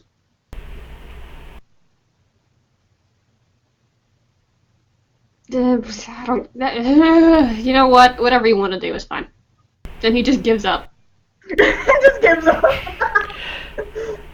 The father actually turns to you, Dahlia, and says, "You know, actually, now that we are actually here in the city, and it is not too terribly far from where we are now, I could take it to the church myself and drop it off to them. But, I mean, you wouldn't need to be right with me unless you wanted to. But if you have other plans and things to do, I could at least get them to start looking at it and figuring out how we break this binding." Diane would instantly get a little concerned simply because she's been told this entire time, do not let anybody else touch the box or use the box or anything in regards to the box aside from her. So she would get this well fuck look on her face and go, we're just dropping it off? Well, Nothing more, just like pop in, pop out? well, I mean, if you have other things that you are wanting to do, I can get it to them, and it is better than nothing. I mean, it is fine here. I just do not want to see you bound to this thing any longer than is necessary, and I would really like to see whatever this curse is lifted from your shoulders. But I do not want to take it. Then we'll wait one more night and we'll take it tomorrow. Okay.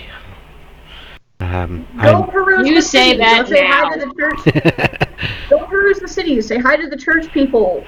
I guess because it doesn't matter, Rhea can scribble to her heart's content. Yes. That reminds me, Dalian, I need to talk to you. Yeah, that will happen later. No, that's going to happen while you're eating. No, I'm busy. He puts his arm around you. He says, Please don't touch me. he takes it off just a little bit, so it's like not directly touching you, but he's still got his arm around you. If she would just reach over and like pull herself back over that songbird to hide behind him. Dalian, we need to talk. It can be done later. The sooner the better. And he gets this really serious look. Why did she do a sleight of hand check? You don't know not because stealing from Songbird or anything. you don't know because none of you have a passive perception high enough to notice that she actually did that because she rolled damn good. I did not steal. Songbird's gonna kill you. We'll see. That's if he notices. Which you can't, because it's a crit.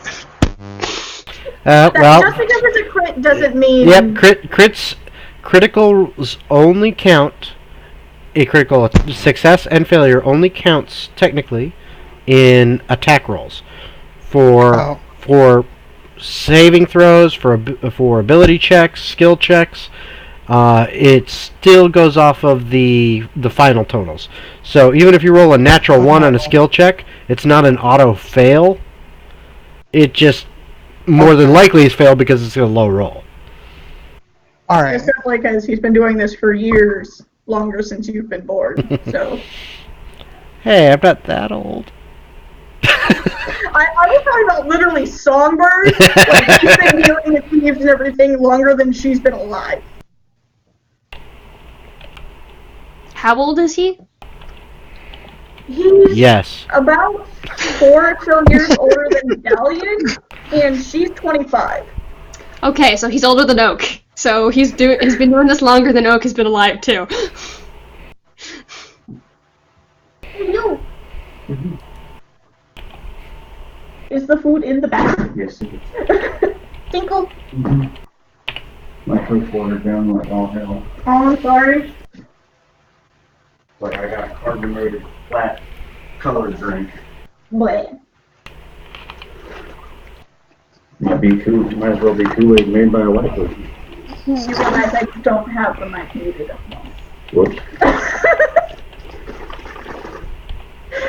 Isn't it kind of close to lunchtime? Yes, it is. It is.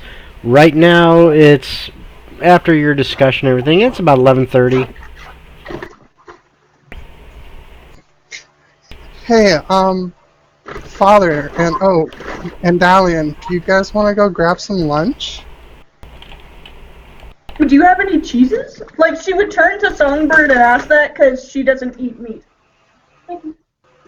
He looks at her and says, "Of course. This is no, corner dive that, serves rats on sticks or anything like that. We have lots of good food. Breads, cheeses, meats, fruits, rat on a nuts, stick? berries. Rat on... If you really want Oak something is like excited that... If you really want something like that, I would suggest maybe going down by the docks. Maybe one of those slums Hey, my might mom have makes a good rat on a stick. Yeah, probably not a city rat. Those things are filthy and disgusting. Probably diseased, too. Oh, almost certainly. That makes sense.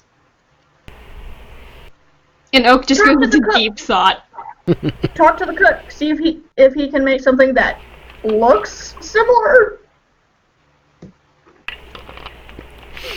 Dalian, I still haven't forgotten about the conversation we need to have.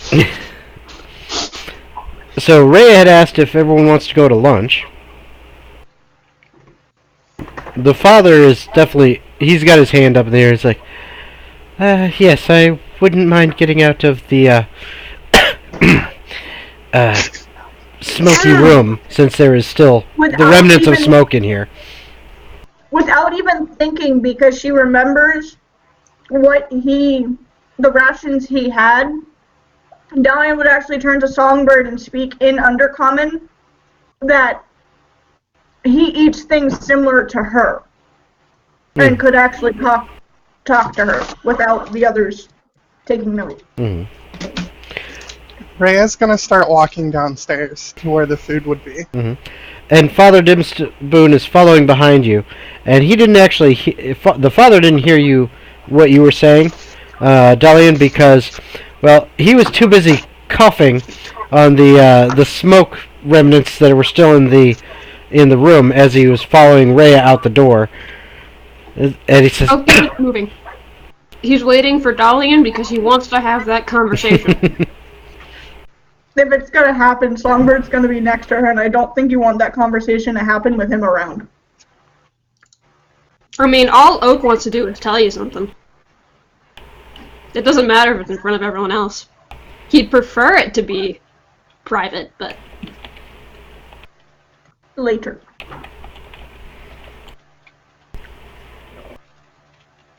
So, Dalian, can we have that talk now?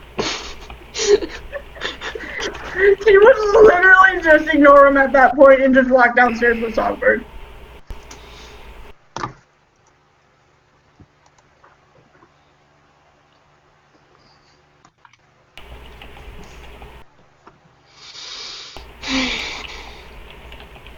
I shouldn't have told you earlier that I was gonna have Oak talk to Dalian.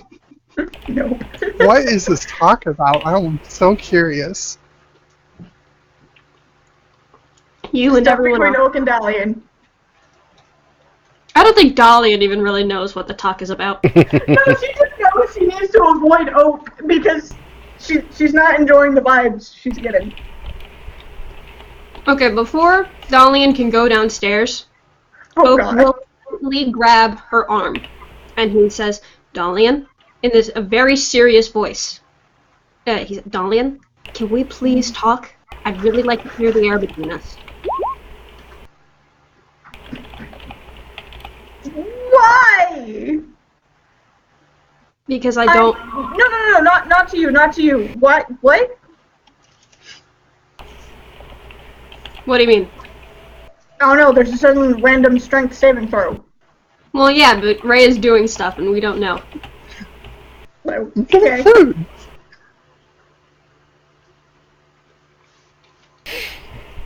I think they're the Okay, same. let me double check. And if they are the same on your sheet, then that's Yeah, fine. they're then the that's, same. Okay, then that's fine. I just need to I check. don't know how to roll where it's not a saving throw. We can. Oh, I found it. Okay. Yeah, I need. But yeah, they're the same. I just need to check one thing here, so I can deal with that, and then I'll be able to get back to you on it. Alright, so... Okay. Dalian, after you grab her arm though, would start wiggling it, trying to get you to let go of it, because she I mean, doesn't he's not grabbing it he's not grabbing it tightly, he's like, It's still a matter of physical contact. No. He'll let her go. But he'll still insist on that conversation. She would be blunt at that point. It's like, you are not one of the highest things I'm concerned about at the moment. I am more concerned about him and the stone. He taking priority due to past things. Okay, well my concern Not now. My concern right now has to do with the stone.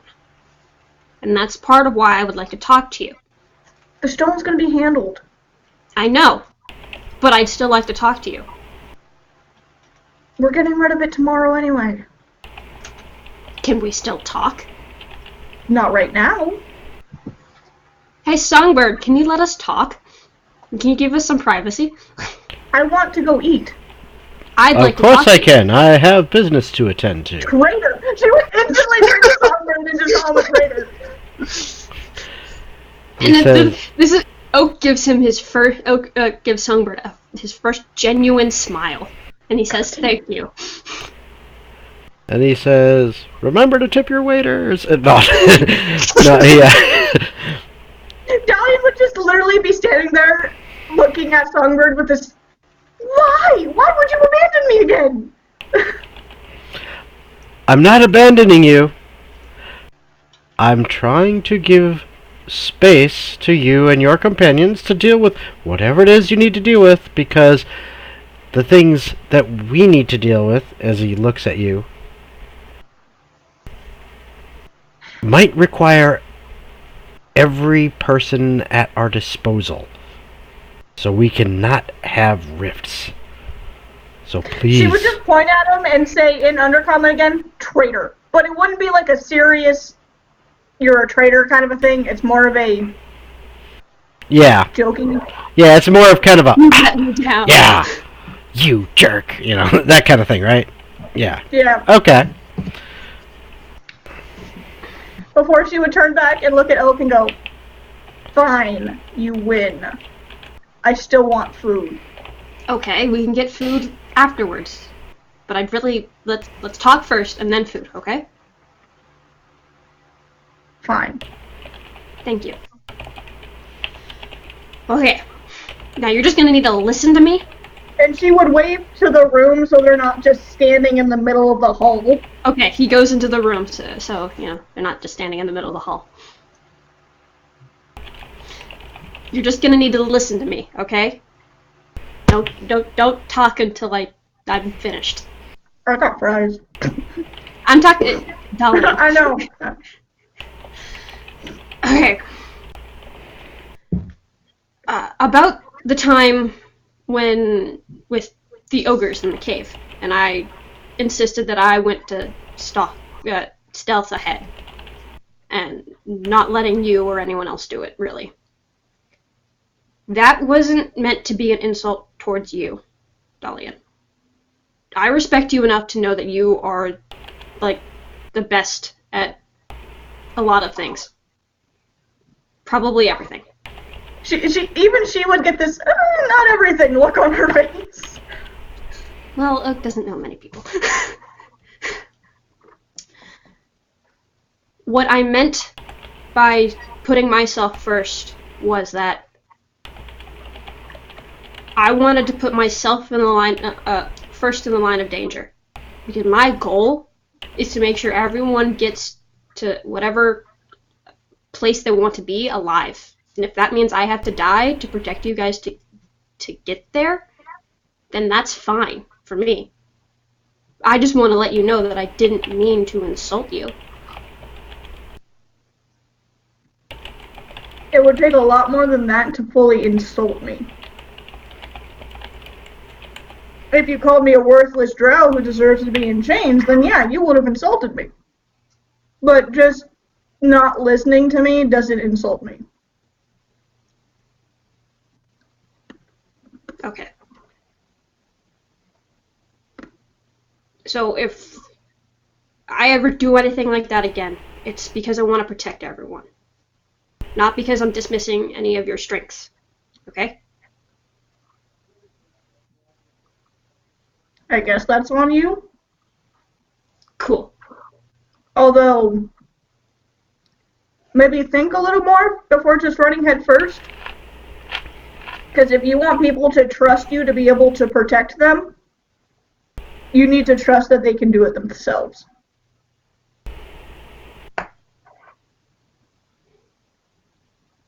So they know when they actually can rely on you.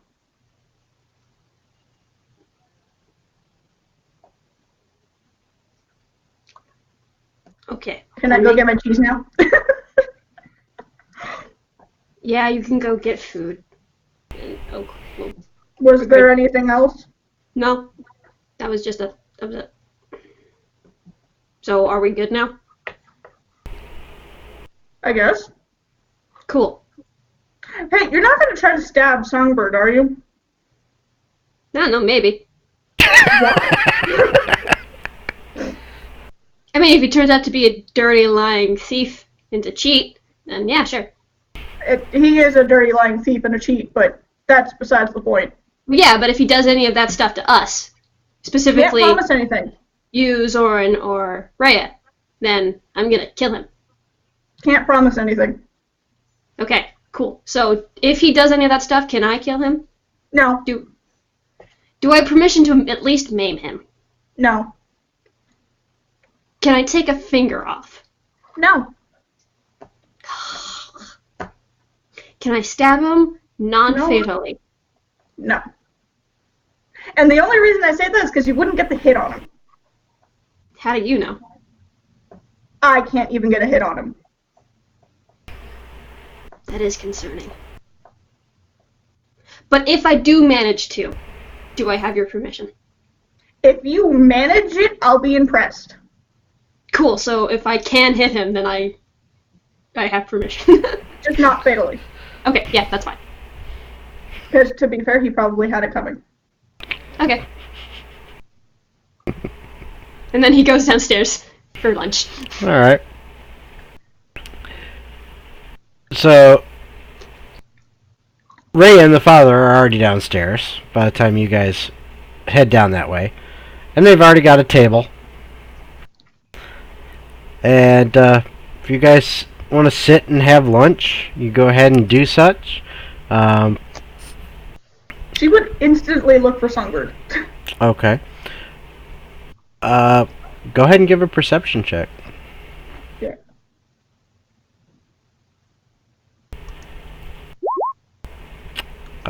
You don't see him in the tavern section of the building. At least looking around. And I mean, you know, he might be in here. There is actually quite a few people in here for lunch. It's not full, but there's definitely quite a few people. So I mean, maybe he's, you know, behind. There's some people standing up over there, walking around. I don't know. Maybe he's behind there. You don't know. You couldn't quite tell. She would ask the father and Rhea, where Songbird went since he was with them last. No idea. Yeah. Rhea, you would have actually, and the father would have as well, seen him when he came down, kind of pretty much right with you guys. Almost, anyway. He was behind you a little bit. He would have walked up to the bar for a second and then back around into the kitchen, and you lost him after that point. I'm going to keep my response of no idea. Okay. And the father? No, the father says last I saw he looked to have gone into the kitchen. And she would nod and just kind of pat the back of the father's chair and go that way. Okay. So you're heading over towards the kitchen? Mm-hmm. Alright. As soon as you kind of breach the threshold of where the end of the bar is and start to go back there, the bartender, the same guy from this morning that was doing all the work by himself, kind of slides over and puts a hand up in front of you and says, "Whoa there. Only staff are allowed back in the kitchen, ma'am." I'm looking for Songbird. Well, he was back there, but he left a little while ago. Of course he left. He always pulls disappearing acts. So, I mean, last I saw, he, just went out and stepped out the front door. He may have slipped back in. Honestly, I can never keep track of him, but he may be back up in his office. I don't know where he is at this time. That's the last I saw him. He was in the kitchen for a few minutes. I saw him pop out, slip out the door. Don't know if he came back in yet. Alright. And she'd go back to the table. Okay. Although she would be pouting now.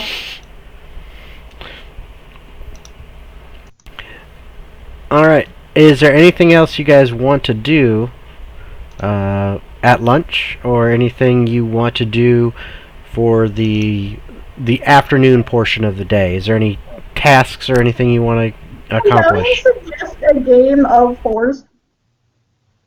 Sure.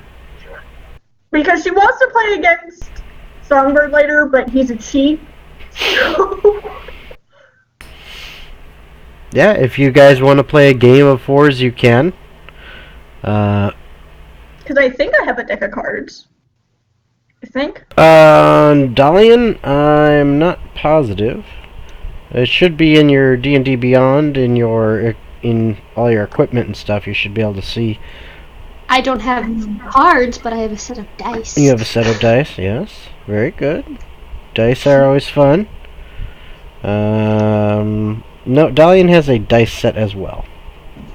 Oh, it's a dice set. Okay. I wasn't sure. I don't know when or where I got it. So. Because I'm not seeing anything in my inventory. Yeah. And actually, fours is a dice game. Oh, okay. Okay. I don't know. Yeah, I know. I made it up. So because there's a game with cards called craps. Yeah. And that's kind of where my mind went. Well, this is a game called Fours, and basically what it is you take a 4-sided die, a 6-sided die, 8-sided, 10-sided, and 12-sided. Okay. And then you roll all of them. Okay. And you keep your rolls hidden. Okay. Any of them that show up as a 4, okay, 4s are wild cards. They can be used for anything. Okay. This already has too many. Nope. I'm done. The goal is to either get as many of the same number as you can, and using 4s as wilds to fill that in, or as many in order. And then if there is a tie, the more fours you have, if it's like, let's say everyone had someone had 5 sixes and someone else had 5 sixes. Okay. Well, the person who had the more fours, the more wild cards, wins. If someone has a straight, okay, the person with the highest number in the straight wins. So, and then if that's miraculously tied, the person with the most fours wins that. Okay, so that is how fours is played, and it's basically played by you roll once with all the dice. Okay. It seems like it'd be easier to play if you're doing a game in person. Yeah, it is. It's you roll all 5 of the dice once, and you keep that roll hidden, and then you place bets, and then you can take up to 4 of the dice and roll them again, then place bets, then 3, then place bets, then 2, then place bets, then 1, and then that's it. No wonder he cheated. That's so easy to cheat at. Because you can literally just switch weighted die in and out of your sleeve when you roll. You can also just sleight of hand to move the die. Well, technically, you're not supposed to. That would be cheating. No one would ever do that. Exactly. But, you could still just do that. You could. You could. If you're good at it. You wanted to win really bad. Yeah. But, had enough motivation I guess at that point for lunch, it would literally just be her. For Dalian, she would just munch on her cheeses and be pouting the entire time. Okay. Like, visibly pouting the entire time like a kicked puppy. All right. While you are pouting and stuffing your faces, the father happens to go up to the bar and grab a drink. And while he's gone, you're at a table. You're actually fairly close to where the stage is. Okay, so you're not too far away from that. And there's a couple people kind of walking around. There's actually some 2 guys that are up on the stage, not performing. They're looking at the some of the flyers and the bulletin board things, and one guy's got what looks to be like the local newspaper sheet thing, and they're looking through it, and you hear one of them say, "Oh, would you look at that? That's the 4th one this week, I think." "Yeah," says the other guy. "Shame, too. The parents gotta be so upset." "Handsome young lad. Sad thing. Think that's enough? Or should we go with one of these other ones?" "I don't know. I mean, 100 gold." Talking? Yes, you can all hear them. I mean, it's they're not too quiet about it. He says, I don't know, that's 100 gold. It's not nothing to laugh at. I mean, if we could find them. Yeah. Well. Can you try make it some sort of check to see if he can put whatever they're saying together? Yes, you can make an insight check. So, just to make sure I'm hearing it correctly, that they're just talking about bounties, right? Like odd jobs posted on the board? Potentially. The reason I asked is because I'm unsure, but would Dalian recognize that kind of talking from doing a lot of jobs like that and going from tavern to tavern and etc.? Well, if you'll hold on 1 second. Based on your background and based on Oak's and Rhea's roles for insight, you all kind of come to the same conclusion that what they're looking at, not necessarily bounties, but they're looking at these sketches of what look to be fairly young individuals, perhaps even maybe still children. You can't quite tell unless you go up and take a closer look. But the one in particular they're looking at, you can't quite see it because they're in the way, but looks to be a relatively young man, maybe still a boy, and you figure that they're talking about trying to find this young man for 100 gold. Sounding like maybe he's missing. No, because I thought they had killed him. Dalian would actually get up and go over to ask them, just, hey, what are these for? These? Well, this is the, these poor children are missing. This is the fourth. For how long? Let's see here. This one up here. What's her name? Missy. She went missing 5 days ago. And then this one here, I think that was the very next day. Yeah, and then this one the day that, and then this one was just the day before. So yeah, it's all been in the last week. But these four have gone missing. Like, she would get really serious after that and just ask them, are they all from the same area in the city? Yeah. Well, it looks like I would reckon so. I mean, these families, they all, well, that one doesn't. Well, these families, I know the Buttershires. Buttershires live right over in the merchant district. And the others? Well, Thomasons and the Genchrists, those also live there too. But this one, and I know them because that's where I live. But this one here, I don't know, that sounds kind of, I never heard that name before. I don't know where they're. What is it? It's Odinshire. Actually sounds kind of like a noble name to me. Odinshire? Can she get a better look at all the posters? Yeah. You see several posters. There's 4 that are indicating missing children. And being up close to them at the drawings, you can see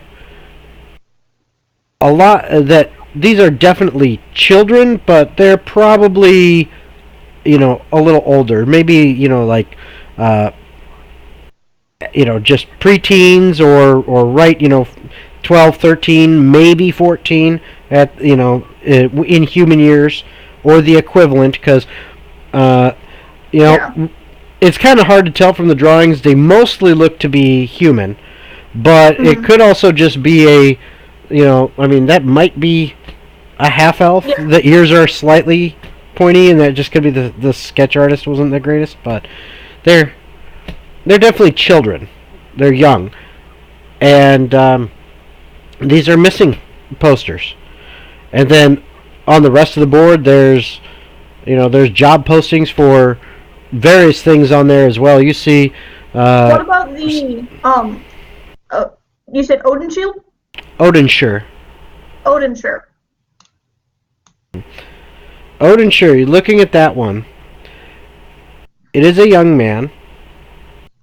He, for, a 14, 13-year-old, boy, he looks to be, he's a cute kid. He looks like he's, going to grow up to be a handsome young man. And it's got his name. His name is Bryce Odinshire. And he has been gone since 2 days ago, missing. He is the one who they weren't sure the name about. They're not sure where he lives.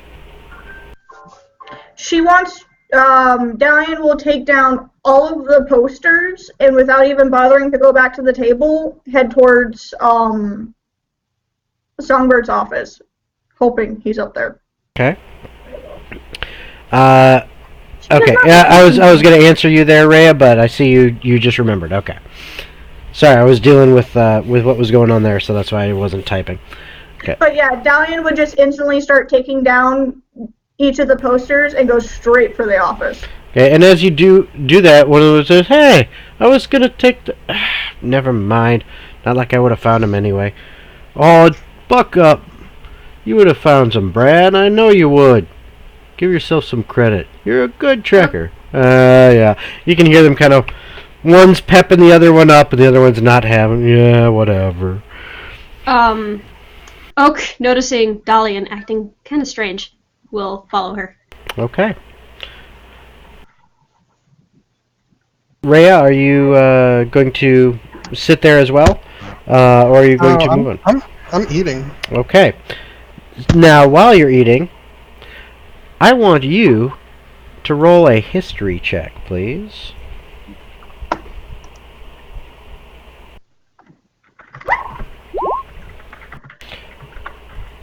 All right.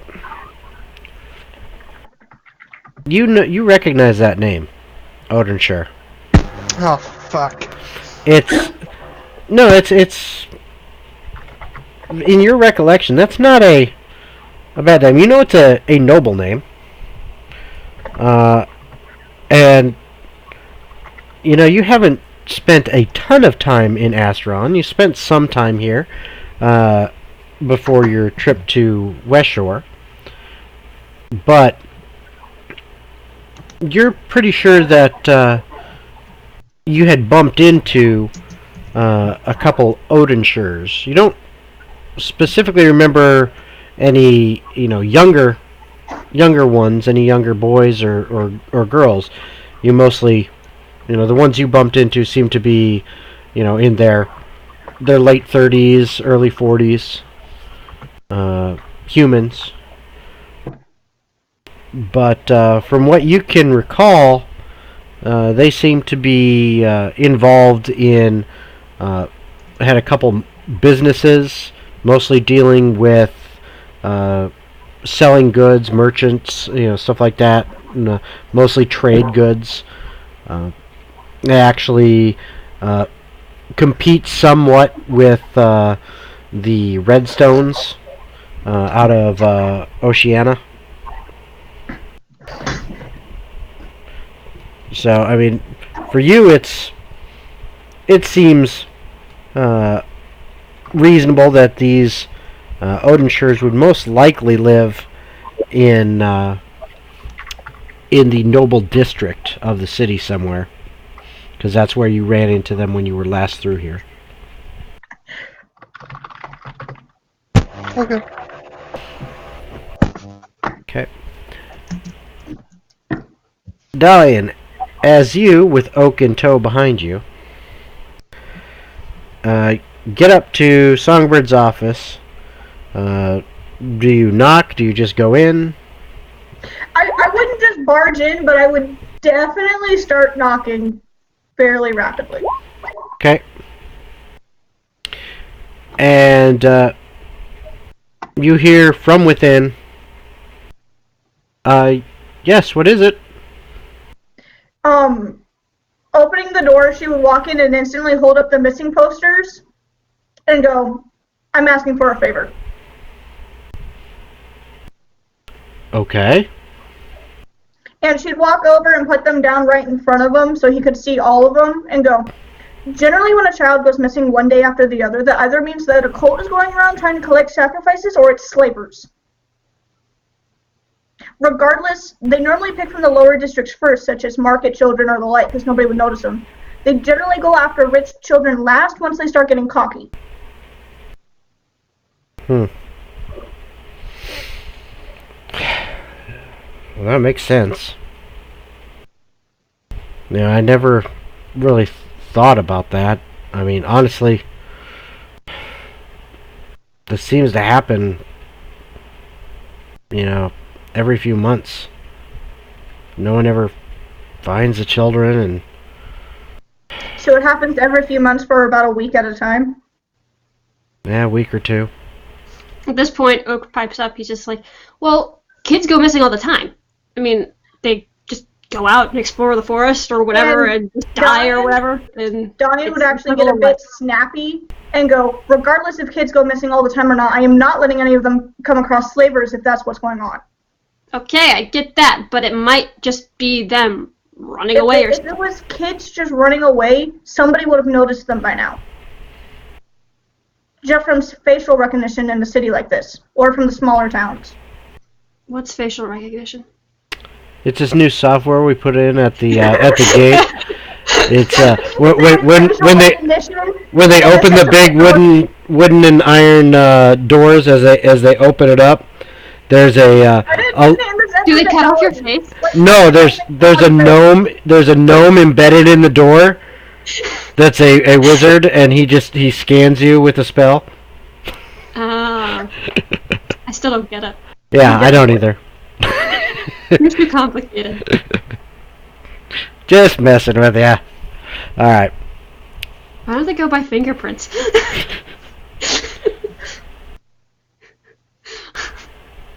And she turned back to Songbird and go, my point is, I want these kids found, and I don't care if I have to tear this entire city apart to find them.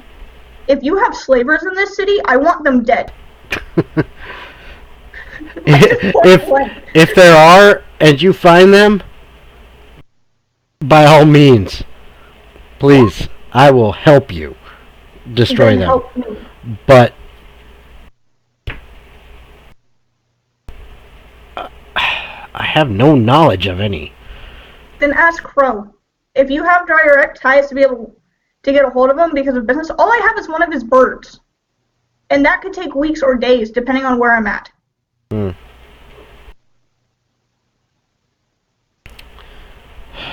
Well, you may need to give me some time. I'll tell you what I can do. I will look into things with the people I know. See what information I can get. And if you want this done as fast as possible, I'd suggest you start digging around too to anything you can get. And then we meet back here, compare information, especially if we find something, and that way, hopefully, we'll get to the bottom of it. Without much thought, Dalian would actually hug Songbird and kiss the side of his temple and go, thank you, and bolt out to go tell the father that the stone's being put on hold again. Okay. Oak would just be like, okay. And follow as Dalian. As Dalian did that to Songbird, and Oak was standing there, as soon as Dalian, turned around and left, Songbird kind of looks at Oak and just winks. Oak gets very confused. He's just like, what? I don't, okay. Good for you. He gives him a thumbs up.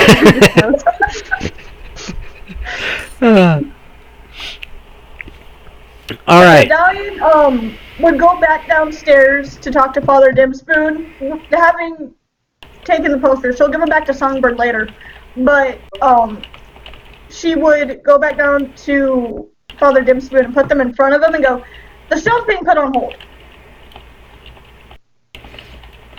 Okay, hold on one second.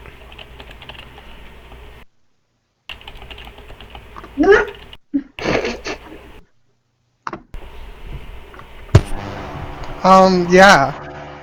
Okay. So. If we finished eating, then yeah. Yep. Okay. So you come back downstairs, and Rhea and the father are not there. Okay. So, Rhea. Yeah. I assume you're heading to the location you said? Yep. Okay. Let's see here.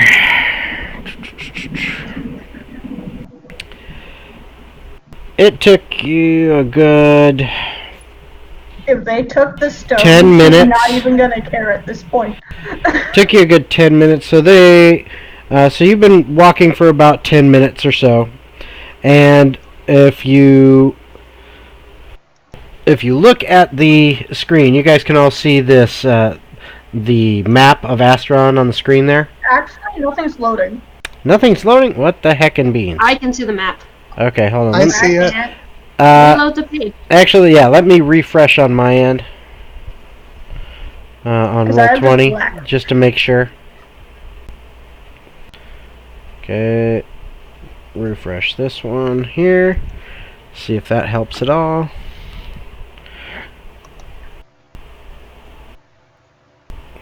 And it's being a little slow.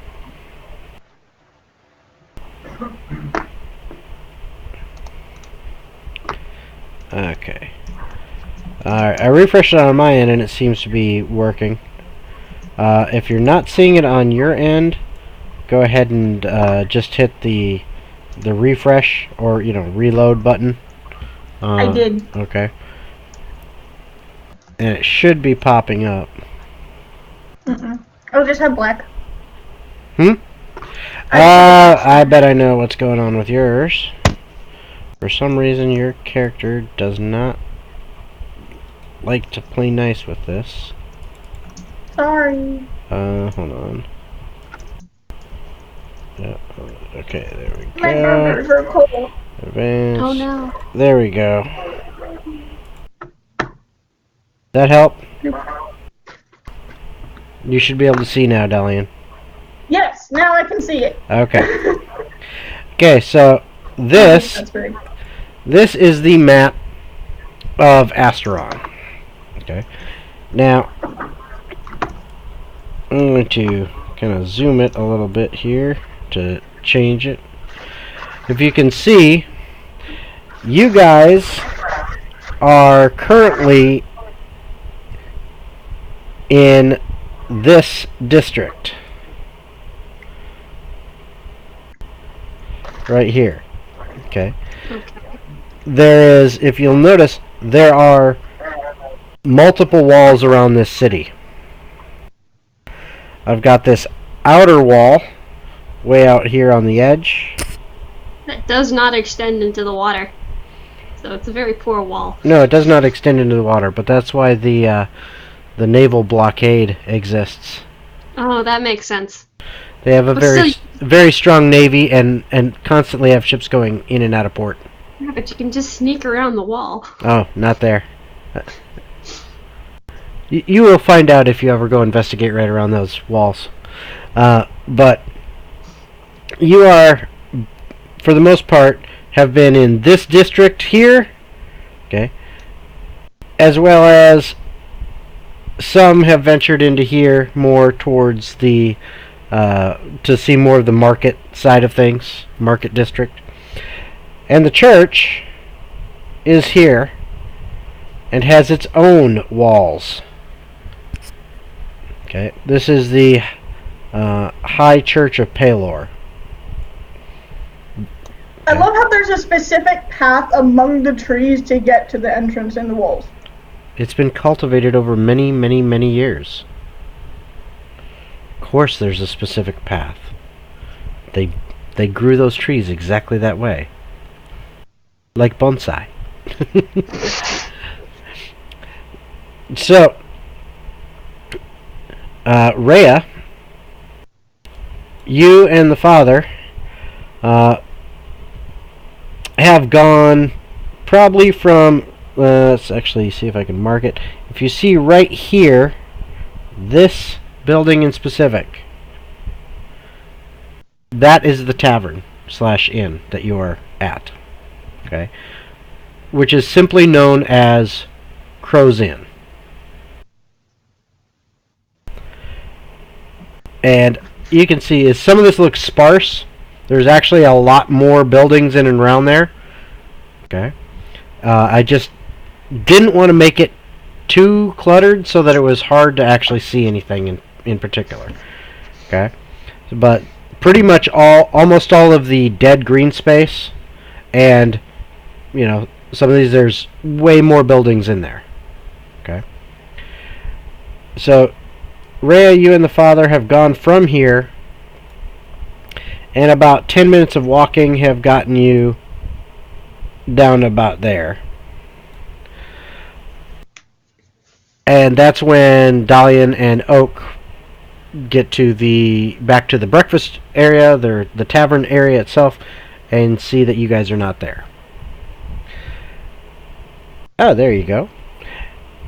You continue on moving,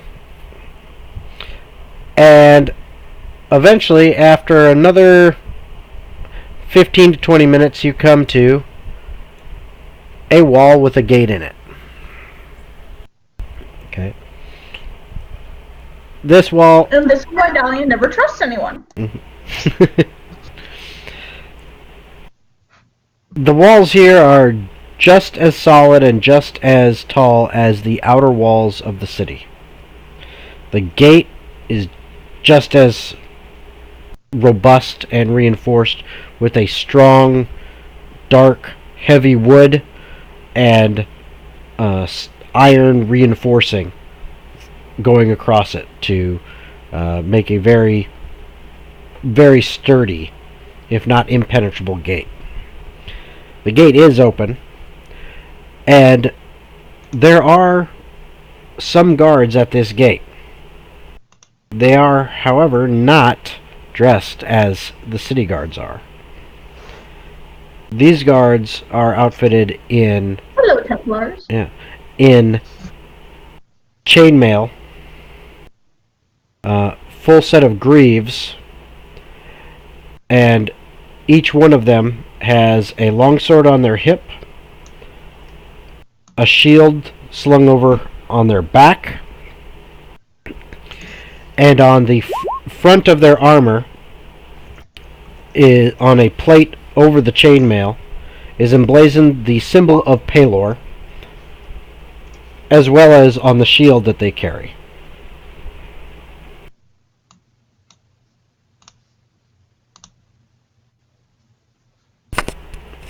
So, Rhea, can you hear? Okay? I'm noticing. Yeah. Okay. Just making sure because I saw your question marks.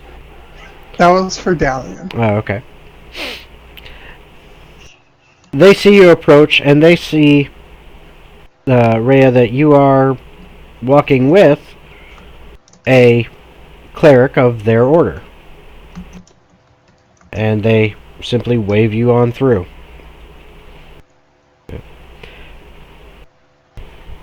You end up following a meandering path through some very, very beautiful kind of a forest out of nowhere, if you would, grounds that seems to be very controlled and sculpted.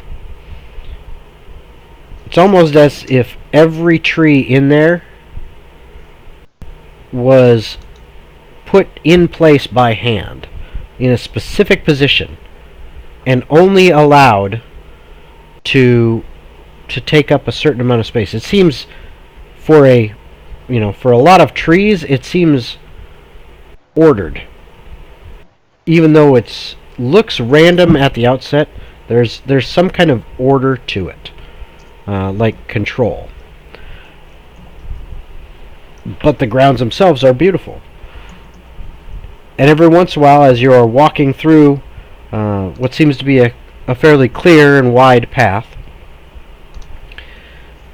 you will see through the trees glimpses of additional guards wearing the same outfits, the same armor and weapons that you saw at the gate. Some will seem to just be simply patrolling through the grounds. Others standing still and observing. Eventually, you come to another wall. This wall is surrounding what looks to be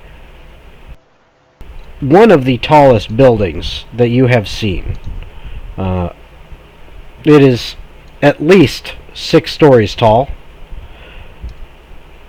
And beyond the actual stories, there are spires reaching up to the sky that go in another 3 or even 4 stories up into the air. The wall itself, again, is a very thick and solid wall, going about 4 or 5, or 40 or 50 feet tall. And the gate itself is just as sturdy. Again, guards go ahead and wave you on through the open gate. And you arrive at the steps of the High Temple of Pelor. As you begin to walk up those steps, the doors in front of you open, and what looks like a low-level alkalite, an elf woman, wearing a simple, plain white robe with the symbol of Pelor on it, looks your way and says, "Come in, come in. Brother, please come in," as she gestures towards the father. And you enter the threshold of the church. At which point Father Dimspoon turns to her and says, "We need to see his high priestess immediately." She says, "Well, you must have an appointment for him." Father Dimspoon all of a sudden turns back toward her, and Rhea, you see in his face something that you've only seen once before. And that was way back in West Shore, when he commanded that Dalian put down the box. He looks at this young alkalite, and in a very, very stern voice, his broken speech pattern no longer evident, says, "This is extremely important. You will get him right now. We have very important business that he will absolutely want to know about." She looks at him, looks down to you, Rhea, looks back at him, nods and says, "Yes, right away. I'll let them know." And she takes off.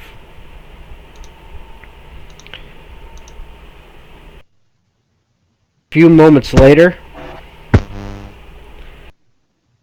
a cleric wearing similar vestments to Father Dimspoon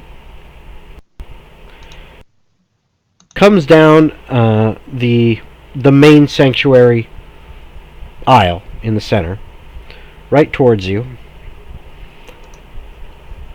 and upon seeing Father Dimspoon, just brightens right up, smiles, gets closer, and both him and Father Dimspoon see each other and give a huge hug to each other. And then a kiss. And they pull back from it. Well then. And the other cleric says, and the other cleric looks at him and says, "Burglecut, I have missed you so much.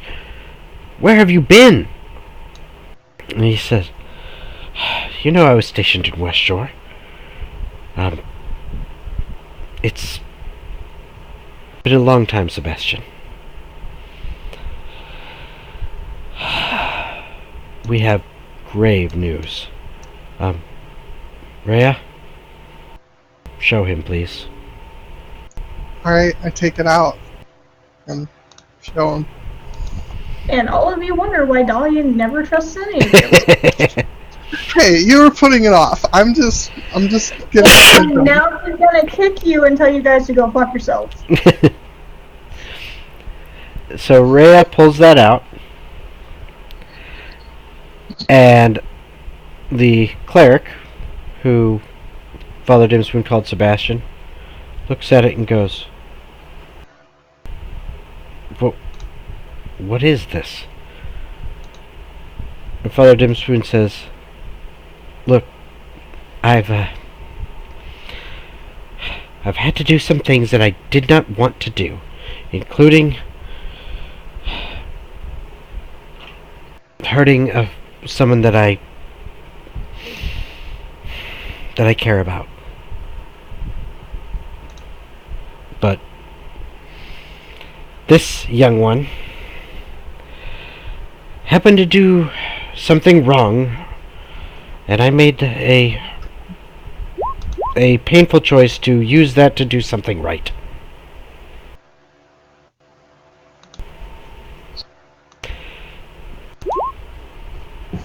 We need to get rid of this. We need to find what it is. There is someone who it is linked to. And Sebastian says,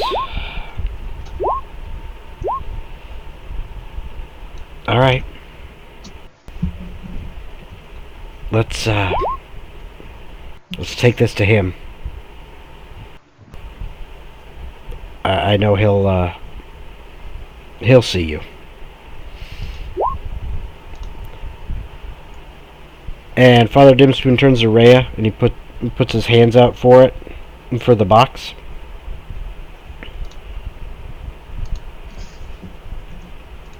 I don't hand it. I just start following the other person.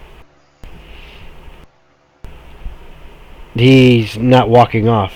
He's just... Oh, I thought he was. Never mind. No, he was about to. But Father Dimspoon says, "Rhea, please." What? I'm keeping a safe guard until we get to the person. Rhea should never have taken it to begin with. It's fine. I was doing a favor. She wanted to get rid of the box. We're getting rid of the box. Yes.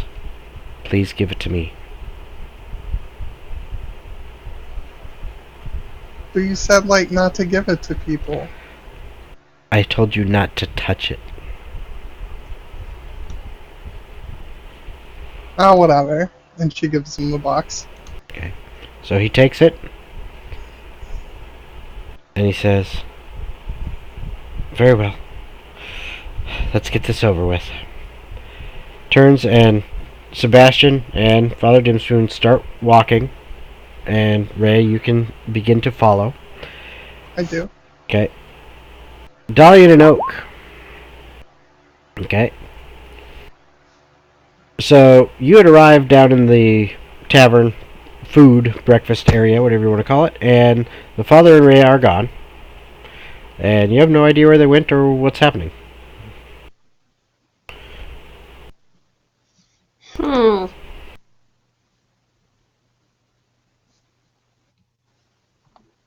Dalian has other things on her mind at the moment, so she would actually go back to the office to try and go over different possibilities and narrow down any districts that those kids might have been from. Okay. The box is honestly the last thing on her mind at the moment, simply because there's a chance of slavers in the town, and you know how she feels about those. Mm-hmm. Oak, But if you just put her life in danger because you stole the box, I swear to God. Oak, do you join Dalian in the information gathering in the office? Sure. Okay. You managed to, both of you managed to go up there and talk to Songbird, and between the three of you, you figure that the first three children that were taken were all taken down near the Merchant District, which was in this area. Okay. Where Ray had gone before when she went lamp oil shopping. Okay. And the best you can guess is that Bryce and his family are from somewhere in here in the higher end district, kind of the nobility, so to speak, of the city, and that he was probably taken in there, but you have no information yet at this point as to where exactly they were taken or what. All you've got is really these missing posters, which don't have a ton of information. You do, however, Songbird does suggest that he is going to go ahead and put some feelers out to some people that he knows and see if they can kind of, pull some strings here and there with some other people, some people that may have eyes and ears in places that most wouldn't, and see if he can get any leads. And he's going to go out and about to talk to all of them, but these are people he needs to deal with on his own. And he recommends that if this is something you want to get done, maybe you guys could either check in the see if you can find anything out in the Noble District, or go to the Merchant District and see if you can find out any information. Maybe you can talk to the families of these kids, or maybe ask around. Diane would also bring up that Songbird had mentioned that this had been happening for a few months, and ask if he has any posters from the previous months to see if she can pin down what districts they were also from, and if there are any linking patterns. Well, he says, it's usually like a few months apart. It's like, I think the first time I ever heard of this happening here was actually about 2 years ago. And then I think it was at least about 3 or 4 months after that before it happened again. And then it's about every 3 to 4 months. I think one time it was 5 months in between, and one time it was 2. But it's, for the most part, a couple months apart, and it seems like it goes on for a week and a half. One time it was about 2 weeks. But, I can look and see if there's any other posters of these around, but pretty much by the time the next set of kids have gone missing, the first set are just assumed dead, and everyone seems to forget about them. Oak and I will check the merchant area to talk to those families. I would rather wait for you to help me in regards to the nobles, because higher class and I don't mix.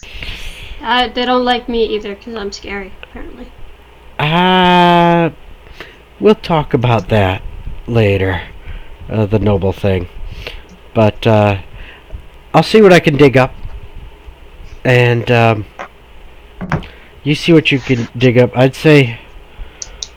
Am I allowed to use any of your maps or books you have in your office here to try and pin down more things? You're welcome to what I've got, but I don't have a lot of maps in here, and then what else did you grab me some? And these books, and he indicates the shelf with books, they're all just ledgers for the business. Then can you grab me some while you're out?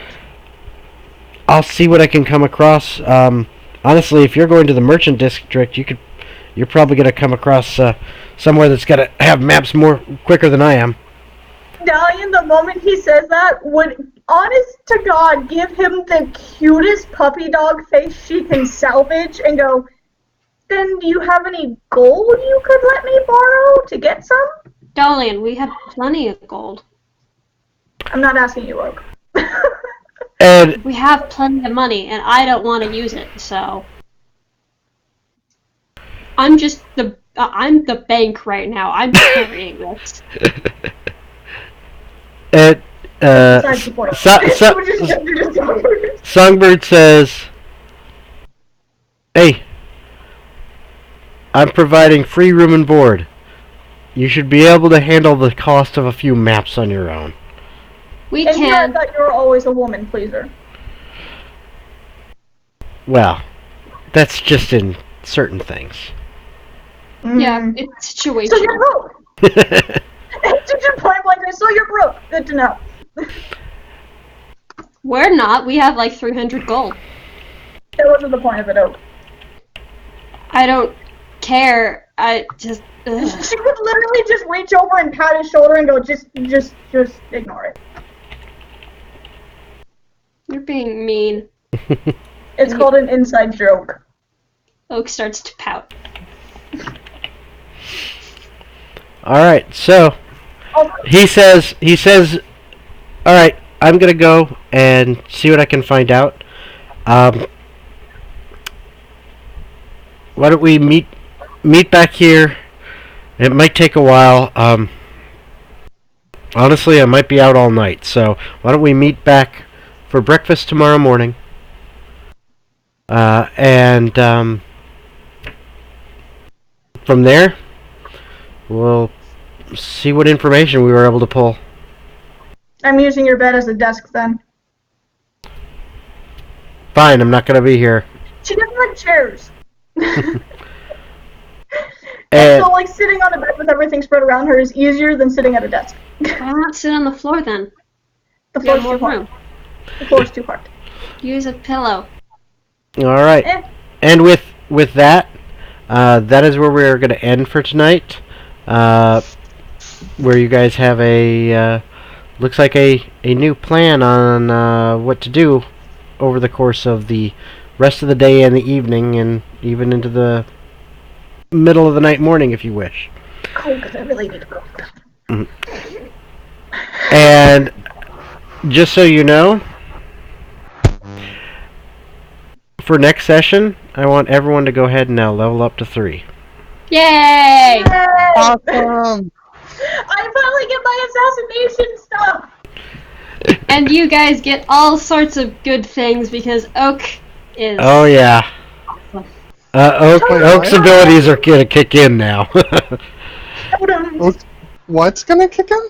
Some of Oak's Oak's totem abilities. Totem. Yeah. Ooh. So the barbarians follow something called a totem system, which is essentially like, you know how the Native Americans have certain totems and stuff? Okay, I can explain it They better. have a transfer Let me system. ask this my class. Barbarians follow primal paths, and I'm choosing the path of the totem warrior, which means I get to choose an animal that I follow, a spirit, and that animal gives me benefits. So I'm choosing the wolf, so while I am raging, my friends have advantage on melee attack rolls against any creature within 5 feet of me that's hostile. Ooh, cool. Oh yeah. And I should tell you one thing. Zoran is gonna absolutely love that.